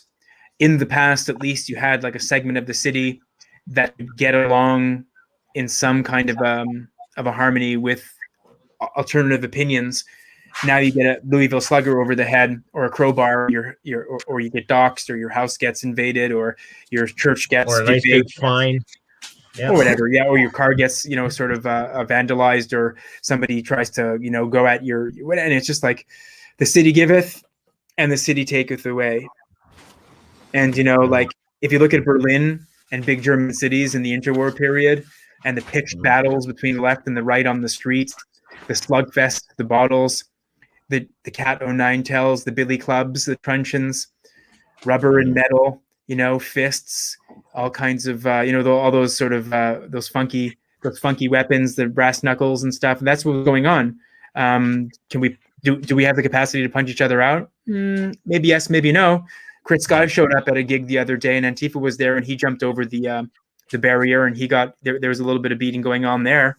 It's a small example, but I mean, what if that's busted out into a larger context, especially if the police are not going to enforce certain opinions. In other words, unless it falls within the government opinions, they're not going to protect people. I mean, it's frightening. It's frightening. You keep being pushed out to the cities. So the city that has all the infrastructure, the train stations, the bus stations, the airports. So the people the people that will be occupying those spaces are the people that have the shit opinions, that want to see the evisceration of Canada, the canceling of Canada. But that's my opinion about what I think about it. And I just think if we had a turnaround somewhere, if there was like the beginning of kind of like a reversal, one province radically goes populist, one province radically goes libertarian, so to speak, one province radically goes free choice, like a utopia as you described it. That would be nice, but we don't even see that happening on the horizon. It's all everybody falling into lockstep with whatever the federal government. That's the shittiness about a federal system. It's not like states in the states that have power. Like the provinces are just basically convenient subordinate or sub-parceling off of the federal power. It doesn't really have anything. Okay, so they have power for health and for education. Look at what they're doing with that power. They're dictating to us what we should do with our health, and they're putting gobbledygook in your head with respect to education. Oh, and they get to pave roads and things like that. Whoopsie-doo. The feds are basically dictating everything else. What you think, what you say, where you go, when you can come. Well, it's like what Chris just said here too. We don't need to know or do anything because the Great Reset. and you'll do it and you'll like it. Bringing my Klaus Schwab, because the Austrians are so informative when it comes to dividing up economics, yes, especially the rich ones, right? Because it's true what they say, they make the best laxatives in the world, right? Or am I quoting a different movie? Anyhow, when I listen to his speech, these people are quite determined to do what they want to do. Well, So the whole the Great Reset is they made it look like it was going to be an option, but it's not. They're just doing it, and we'll like it. Yeah. Are you giving? Yeah, exactly. Elle. Are you giving us an option, or are you telling us? And are you gussying it up like an option when it really isn't an option? It's a negative option billing. It's like you're not really giving me a choice. Oh, okay, so that's where we're at. Oh, okay, so then people are like, "What are you gonna do?" I'm sure, Elle, you talk to people like that, and they go, "What are you gonna do? What are you gonna do? Like, what are you gonna do? What are you gonna do?" Like, it's like you're not in control. You're not in government. What are you gonna do? What are you gonna do? I mean, it's all fine and dandy when they don't knock on your door in the middle of the night and haul your ass off for a mandatory medical proctology exam or to pump you up with genetic engineering and all kinds of experimental chemicals. What are you going to do? It's you can still go for your Dairy Queen and your scones and your double doubles. Like it's all fine and dandy, but it's another thing entirely when you're driving around at 2:30 in the morning and there's a checkpoint all of a sudden in the road. Checkpoint. Canadians checkpoints are only in like what? They're only in Rwanda. They're only in I don't know what. They're only in Kazakhstan. Yeah. They're only in whatever. Civil war countries. They're only in Bolivia. We're going to have checkpoints soon, right? Checkpoints. Oh, no, it's just a health check, Can you just breathe into this apparatus? Ooh, you come up negative on whatever newfangled technology they have. I suspected you. Oh, okay, no problem. Or maybe there's a problem, and then we need further inspection. Would you please come into the mobile testing facility? Please take off your pants, take off your whatever, We're going to be inserting this thing into you. It's like, it sounds ridiculous, but that's where we're at. That's where we're going with this stuff. They can stick things up your nose. Okay, so it's only your nose, but maybe they'll start sticking it up your ass. Maybe they'll start sticking it up your, up your urethra. They'll start sticking it up your whatever. You don't know what it's going to be. I mean, you don't know what's coming soon, right? You have no idea. You have no idea what they're capable of. Well, and people are like, swab up the nose. Swab up the nose. People are like, whatever. I want to go to Mexico. I want to go to Cancun. Leave me alone. I want to go to Cuba. I want to go to wherever. Stick it up my nose. It's just like it. Where does it end, man? It's a shit show, big time. Justin, thank you for that donation. Thank you very much. I guess no pun intended, right? $6.66. But thank you very much, and thank you again, Chris, for the donation earlier too. Right? Jilly says, of course, these cancelings have been going on since Gamergate. And ironically enough, the whole Gamergate issue about sexism, and what was her name? Anita Sarkeesian, is that her name? The so-called feminist victim of said sexist video games, apparently. Is that her name? Did I say it right? Quote me if I'm no, correct me if I'm wrong. But was that about 2015, I think? That happened. Paul Joseph Watson did a story on her. The Young Turks did a story on her. I think Rebel News did a story on her and all this. And she come across as this giant victim of this big conspiracy about sexist video games. And she forgot to realize that most of the game designers that I know of in the market today are female. So I don't buy that narrative. But we constantly getting told this narrative of victimhood and, oh my God, depression and all this stuff. And even in this week's events, the deflection in news, they made a big stink about Justin touring the country. Obviously, it's a campaign promotion because Aaron O'Toole was doing it, as well as Jagmeet Singh, on this big tour out west to win hearts and minds. And I'm sure, Adam, where you're situated in the center of the known universe, I don't have my echo machine here right now, but the center of the known universe, how much comfort in that voter base is out there based on these mandates that the Liberal government has promoted. How much comfort is there? I don't mind brickbats at politicians. I don't mind, flubs, hypocrisy, corruption. We understand. I'm not saying we accept it. I'm not saying we condone it. We understand that that's the political game. But this has reached a whole new level of retardation. This is now on a level with you can be canceled. You don't have a right to face your accuser if C-36 ends up passing. You don't have a right to see who's actually pointing a finger at you. You can be fined. You can be imprisoned, depending on how egregious it is. You're not allowed to say what you really want to say. You have to say what you think, but take away 50% of what you really want to say. You can't walk around in public and just say what you want to say. You never know who's got a recording device out. You could be on camera. You could be on audio. You don't know what's going on. You're sitting in a cafe, sucking back your latte, chewing on your cookie there. You have no idea who's actually recording you. You have no idea. You could be giggling it up with your friends at a bar and having a couple pints or whatever you drink, and you could be you could be living it up, and you don't know who's recording you. You don't know who's standing there. You don't know whose job it is to sit there and to listen to people's conversations. Like the same thing like that happens in the GDR in East Berlin. The same thing would happen in the East Germany. You have Stasi people that are listening. You have informants that are paying attention to what's going on, and they're picking up details. They're scribbling notes. They're making they're taking names and things like that. I mean, that's not entirely far fetched. Now we have all the technology to be able to do that stuff these days. You have like directional mics, and you have like things that can be like you have lapel mics and lavaliers, and you can plant things, and you have no idea what's coming down the pike. I mean, they love this. Like I said before, they are sitting there and they are rubbing their hands together and they're going, what can we do? We already got them to jump through this hoop, and that wasn't an easy hoop to jump through. Then we got them to jump through this hoop. We can get them to put shit in their body. They have no idea the names. They can't pronounce the constituent ingredients, what goes into this damn vial.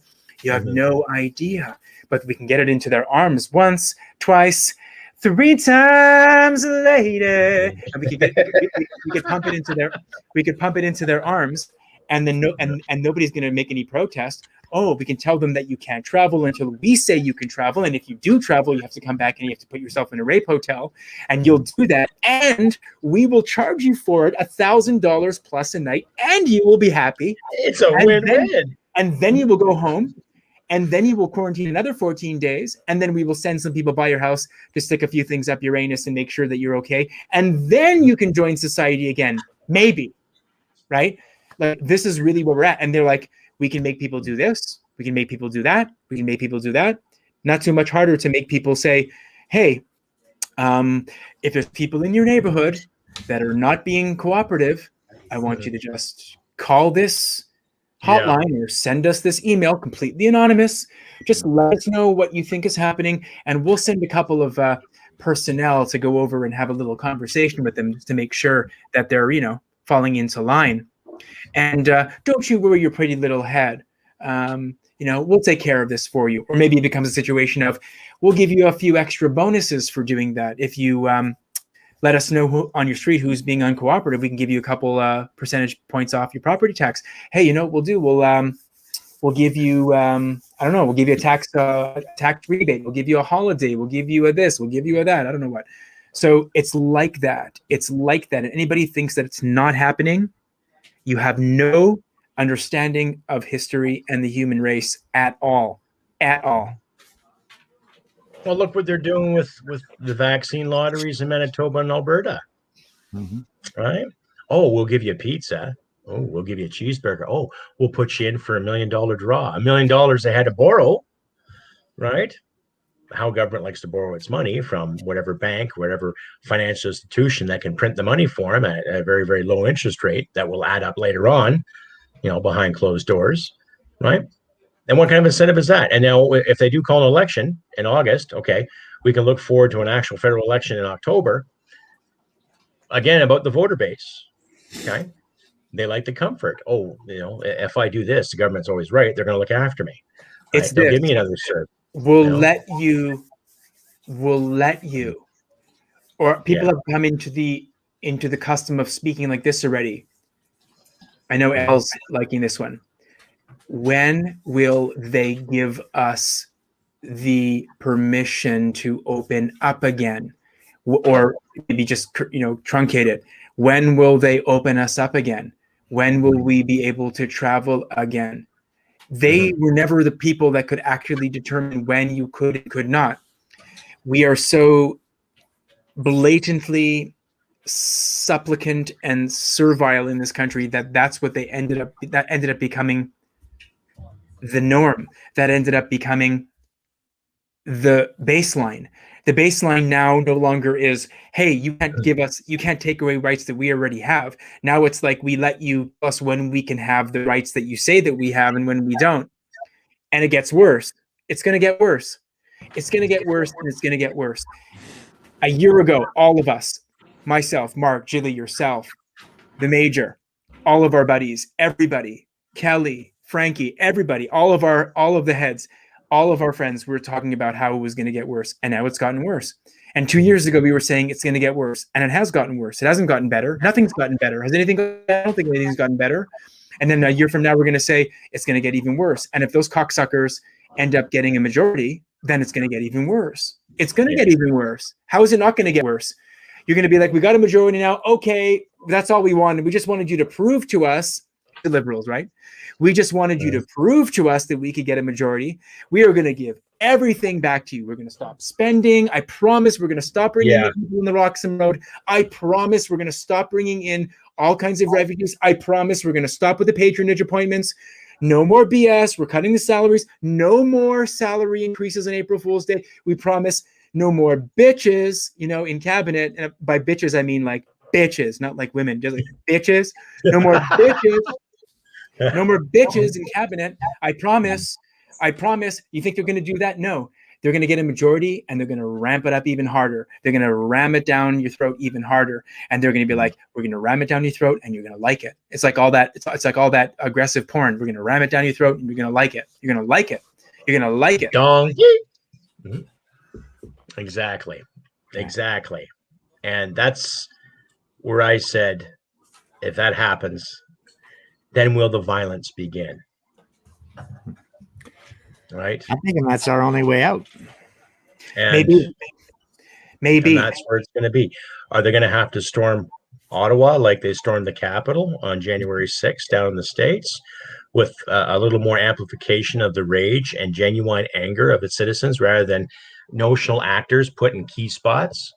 Are they going to have farmers with front-end loaders full of cow shit to dump it on Parliament steps? Are they going to have to literally rent bulldozers to storm the parliamentary grounds, knock down those walls, and hit the front entrance to breach the castle to get rid of the evil queen? Is it going to come to that? As much as I would like to sit and watch those medieval fair movies where they raid the castle and trebuchets throwing the flaming rocks and the catapults and the swordsmen and the archers standing for honor and glory, who's going to be standing for that honor and glory if that day has ever come or will come? In the fiber of my soul, ladies and gentlemen, and to my audience out there, I personally feel something is going to come, and it's not going to be pretty. So to the individuals out there that rely on these handouts and these payments, do what you can to stock up what you can, i.e. up here, okay? Some dry goods, maybe, some extra fuel, and do what you can to help your neighbors and your family and friends out. I'm not going to sit here like a conspiracy theorist and talk about tinfoil aliens and they're coming for your guns. They've proven what they're come for. And it's up to us as individuals, as sane people. I like to think we're sane here, regardless of what our backgrounds are, regardless of what we choose to do with our lives. Adam? Before we go into the laying in of supplies and the hunkering down and the hunkering down, all very legitimate. I am not against having extra dry goods, peas, pasta, sauces, dry veg, and all that in your larders. The people that are telling us, I keep reminding people this, and I think it blows people's minds. I go, the people that are telling you that you have to do X, Y, Z, 1, 2, 3, you have to pump yourself up with this, you have to 2 plus 2. That I'm like, the same people that are telling you this are the same people that lied about SNC Lavalin, that tried to tinker with the evidence, that railroaded 2 high-quality, honorable cabinet members out of cabinet. The same guy that can't remember how many times he's actually put blackface on, and that he absolutely can't remember. The same guy that brought a convicted terrorist in the Air India bombing to India with him. Jaspal Atwal took him into the as part of the delegation when he went to India. The same people that now Sheila Gunn-Reid is finding out that they ended up cooking the books. They ended up contacting the hotelier after and asked them if they could inflate the room rates because they were comping them on rooms, and they wanted to have better quality rooms if they could siphon some of the funds off and put it into the room that was comped to make it look like they were the economy style rooms, when in fact they have the penthouses and all the premium rooms.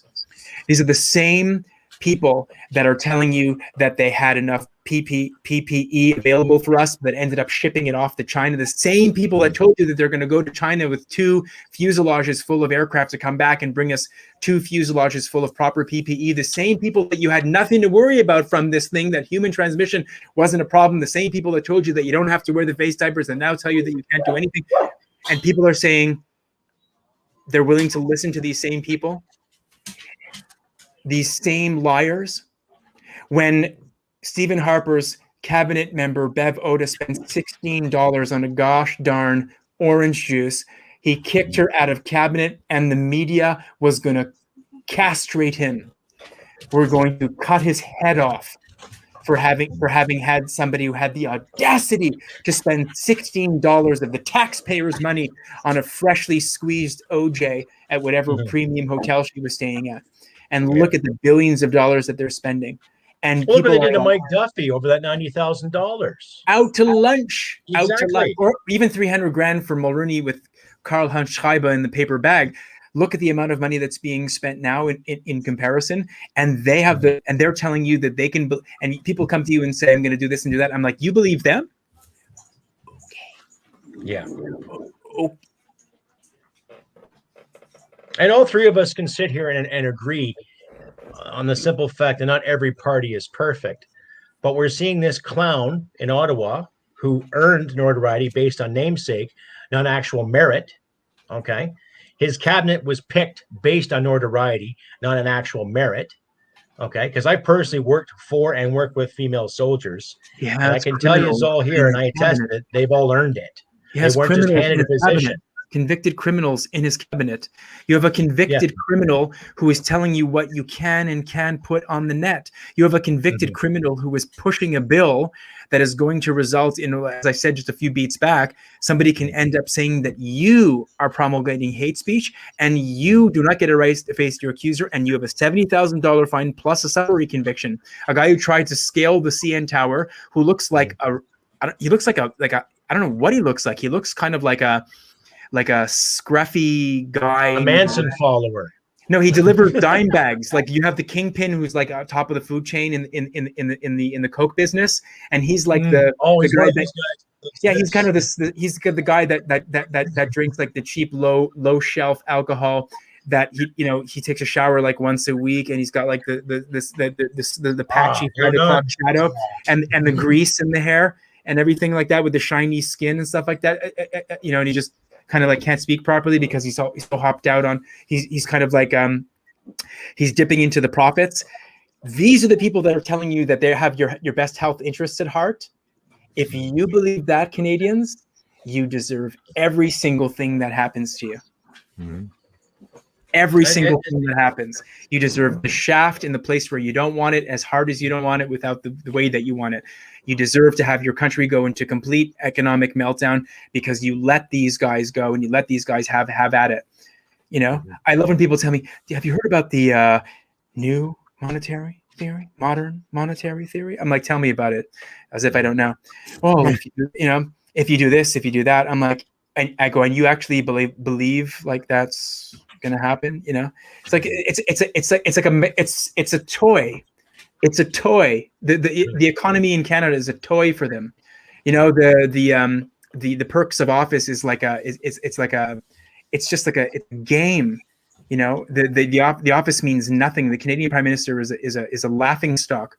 Even in Washington, he's a laughing stock.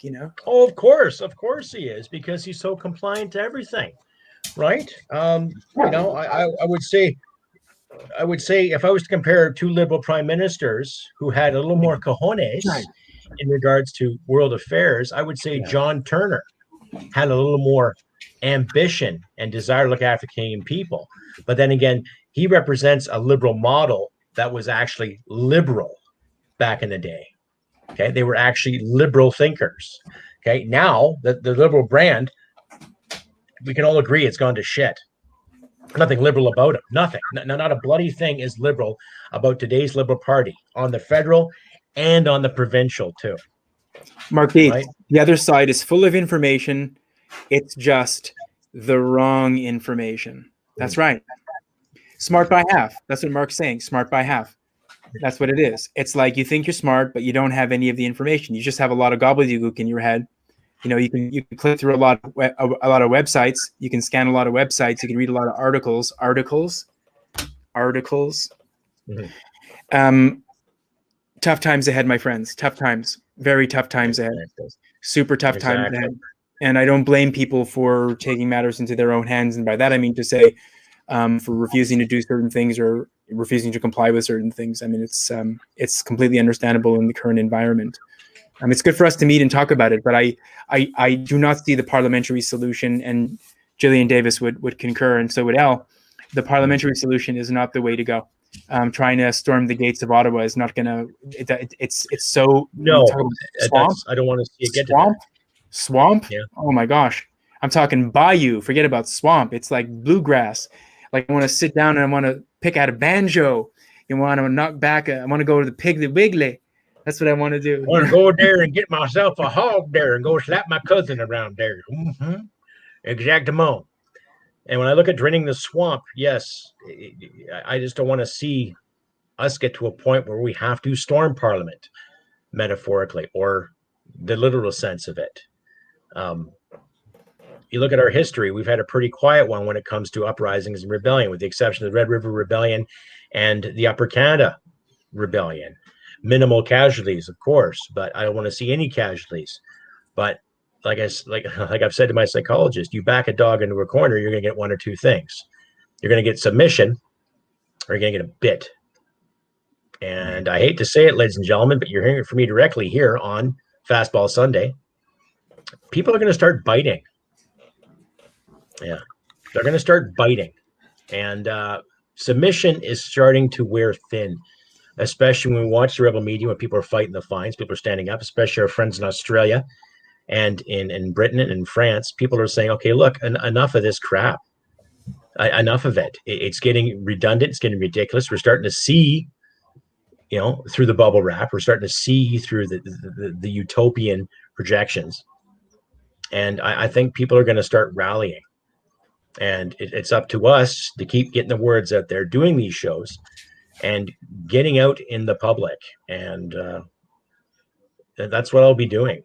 I know you, Elle, you're activated in that too. You too, Adam, you're very vocal.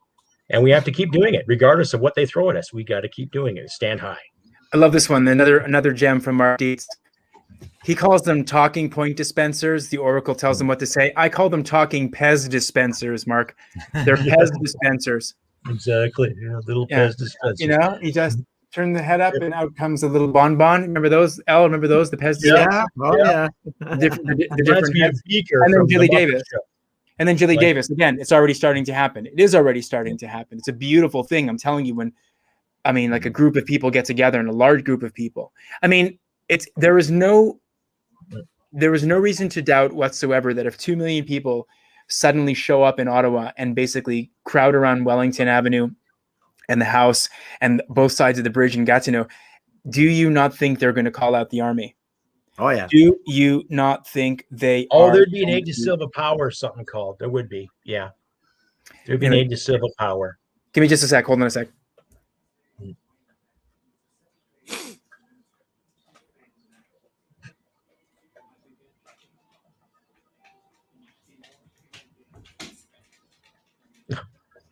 Yeah, so Elle, how about them Jays?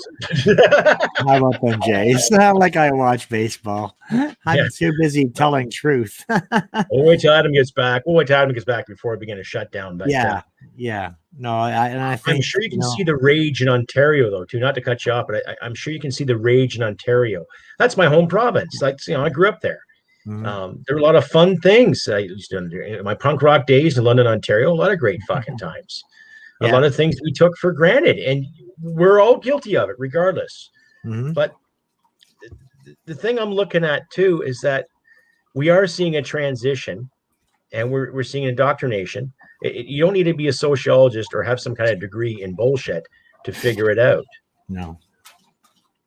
Oh, we definitely are. The problem is, it's not the kind of transition we want to see. Exactly. And how do we stop it? And that's the whole key point. I've talked to a ton of people, and no one really has a good clue as to how to stop it. And there's downfalls to everything. If you want to storm Capitol Hill, doesn't matter if you have 2 or 20 million people. They've got technology that can basically stifle that. Nobody can come up with a really good solution on how to fix it. We can't fix it politically.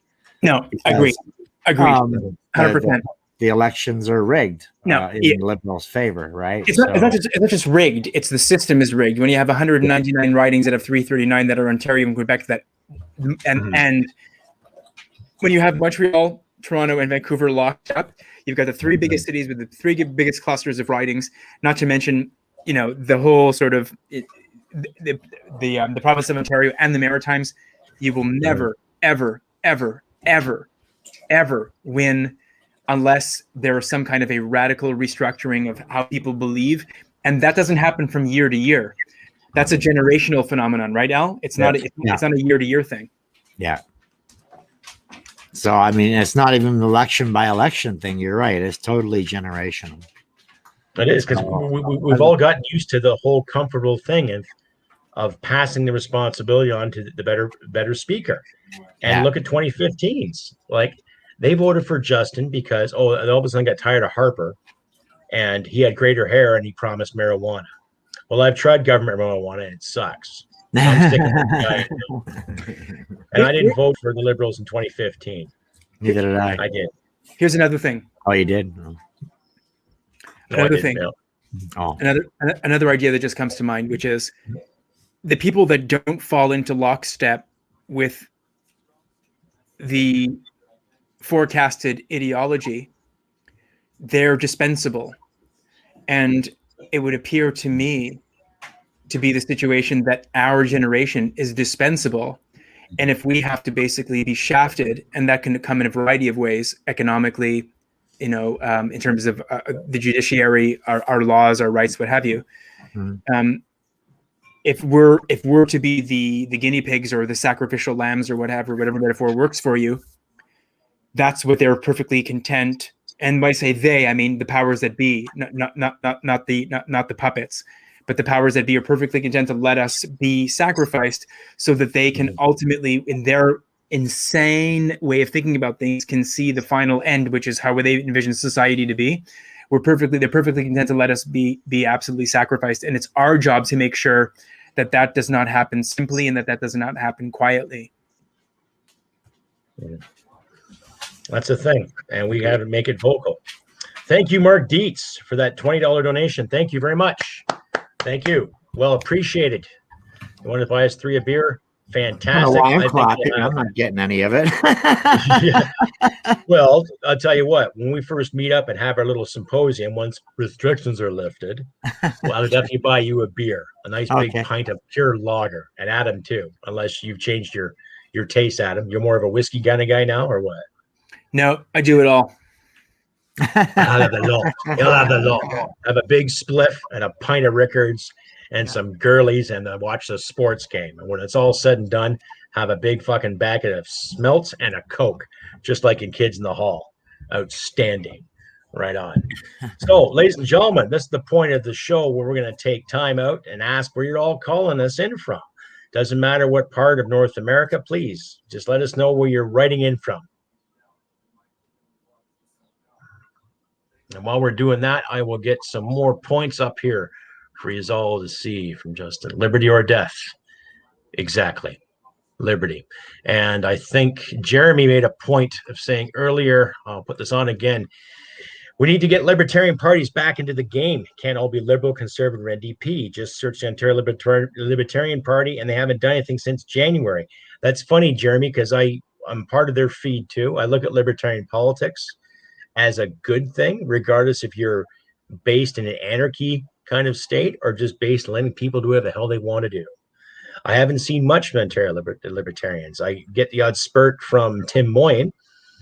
I've got a lot of time for him. I try to get him on the show. I'll probably ask him again, but I'll try to get him on one of the fastballs we can to get his insight, because when you look at libertarian politics, they're generally based, a lot of them are based on blue collar, can do, know how attitude. You're not going to find too many rich folk out there, with the exception of Rand Paul, right? And I think it's his father, that the founder basically of a lot of libertarian politics in modern society today, that have come from a decent background, i.e., wealthy background. But when I hear them speak, they talk a lot of common sense, and we're missing that. So well said, Jeremy. Elle and Adam, care to weigh in? I mean, somebody said here before, and I think Elle said it, and then one of our other guests said it.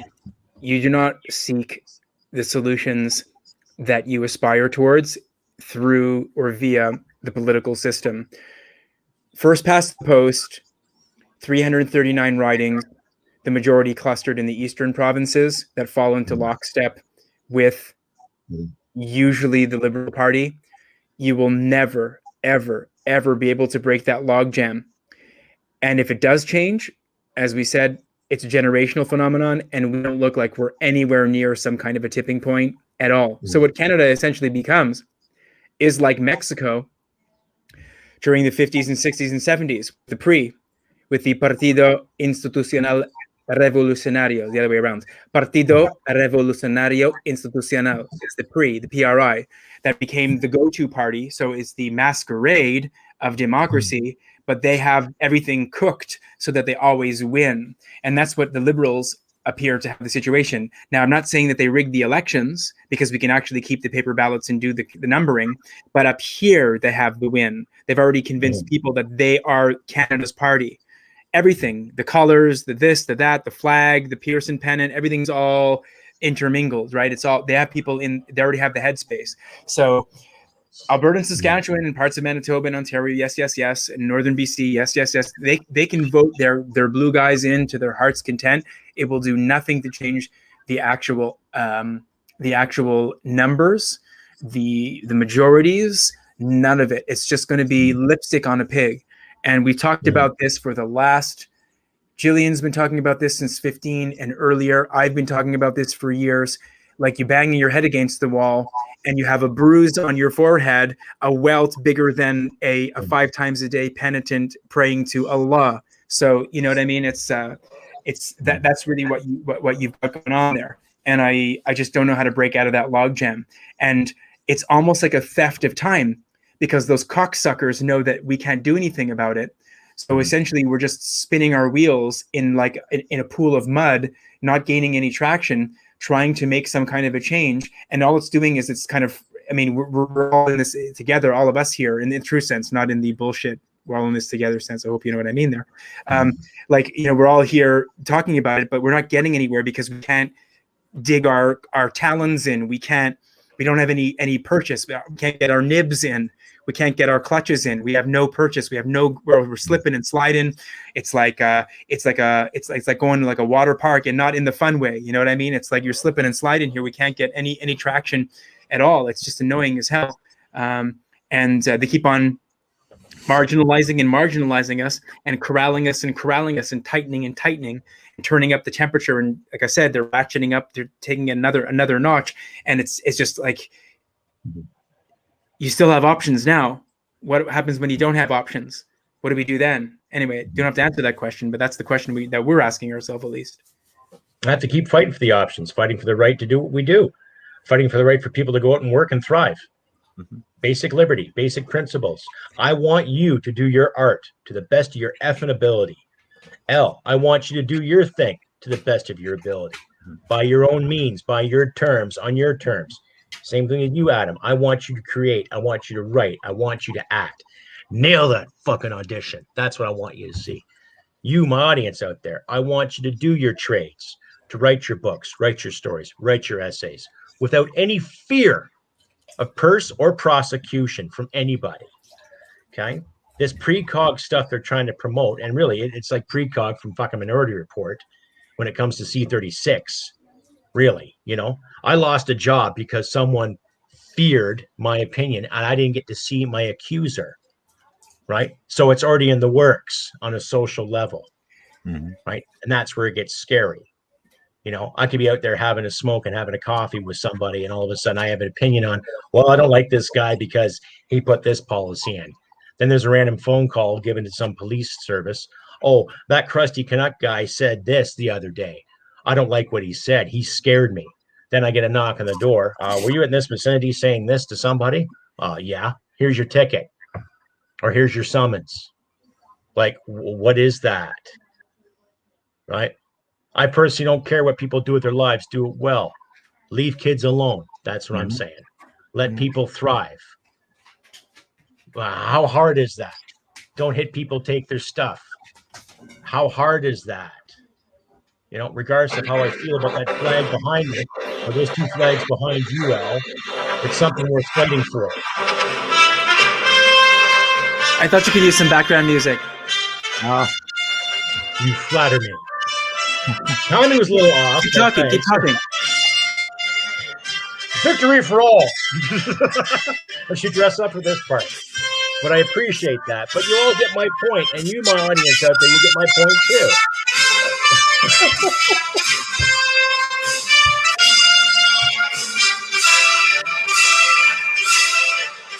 Exactly. So let's start cracking the whip of reality, and let's all bring out our Indiana Jones here. Finding the truth.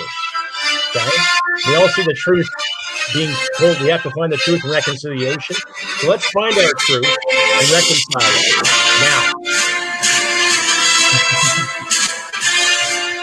Thank you, Adam. For a second there, I'm thinking, you prick. I'm like, you bastard. It again, okay, I like that movie. So at least you can put on the Jaws theme or something like that. It was so appropriate. It's like, you know, it's like, and from I gotta get this man some theme music. No, it's like, and there will be, and everyone will have a full rice bowl. And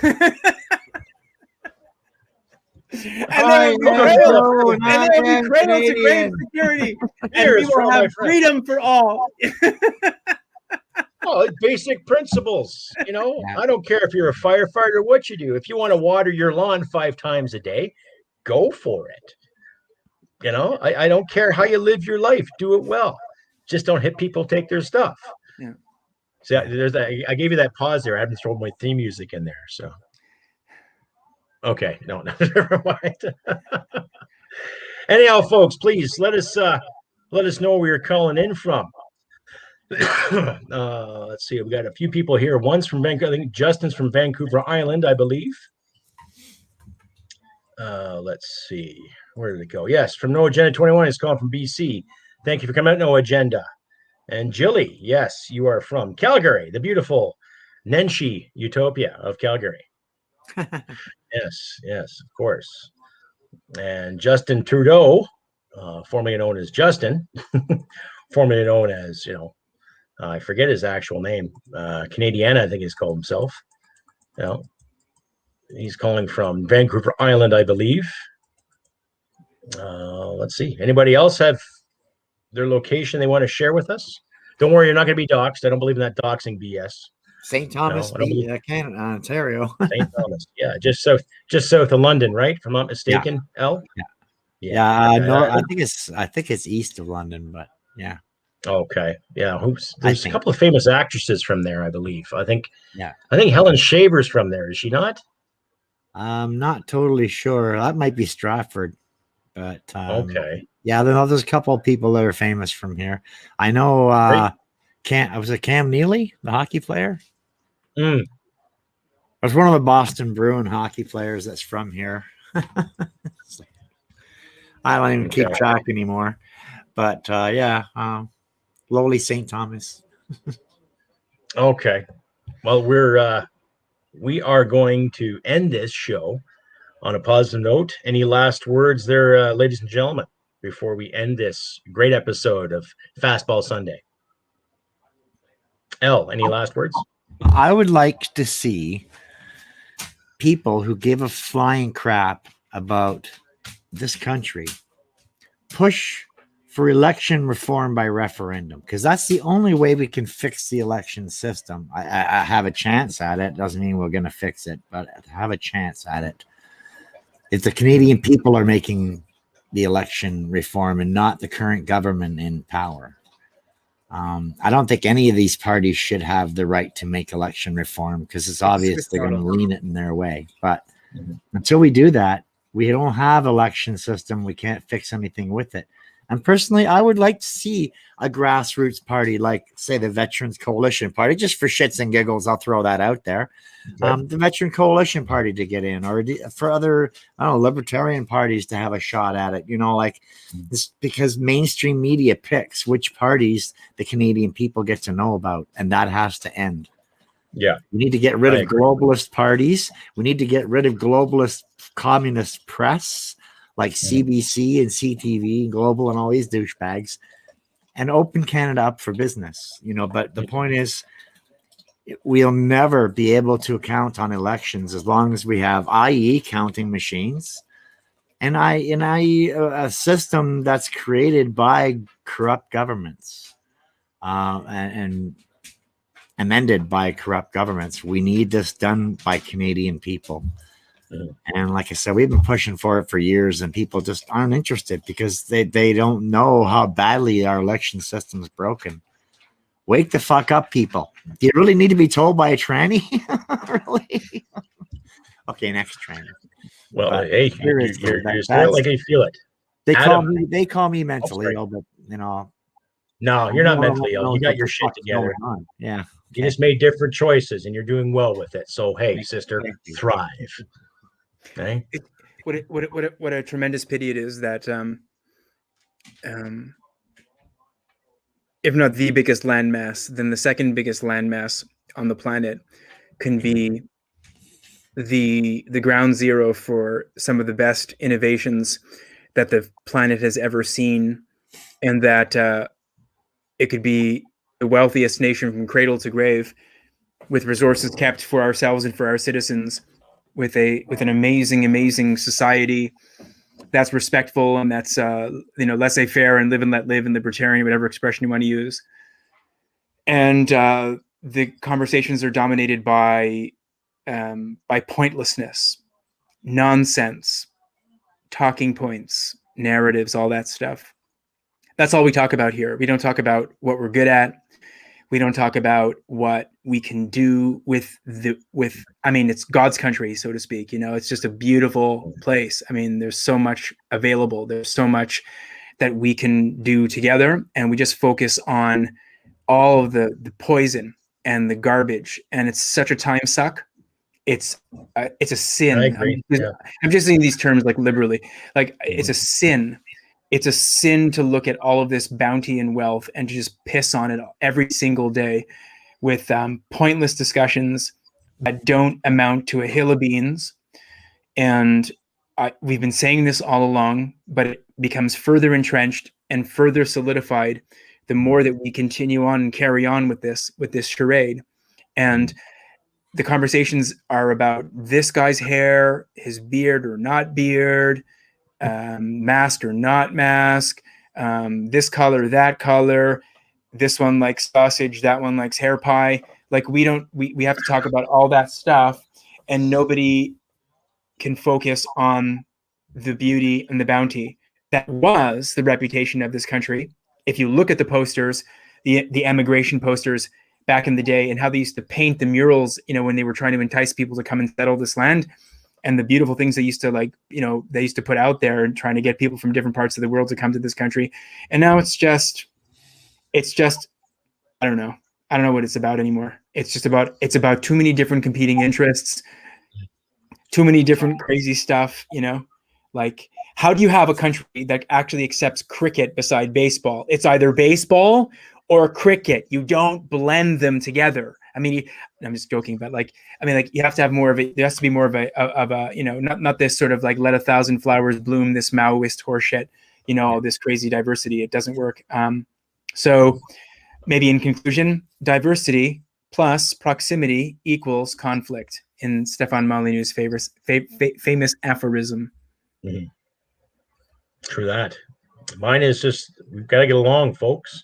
And I'm not saying that as the victim of the beating in the early 1990s. I'm saying we have to get along. We have to fight for the ability to get out and speak our minds and to write our books and to publish our essays, regardless of how you fit in the social spectrum. We need as people to get along and find that commonality of freedom to be. Express, to choose, to read, write, dance, drink, dance, be merry. As we used to say in Cyprus, those 4 days we had off when we came back from Afghanistan, we used to say, more women, more wine, with sarcasm, because, well, hey, we come out of a shitstorm and now let's party. Yeah, big time. But I'm not saying let's party every day. I'm saying work hard, play hard, do what you can. Don't hit people, take their stuff. That simple. But the next couple of months are going to be crucial, especially if they call the federal election, who to vote for. And I agree with Elle.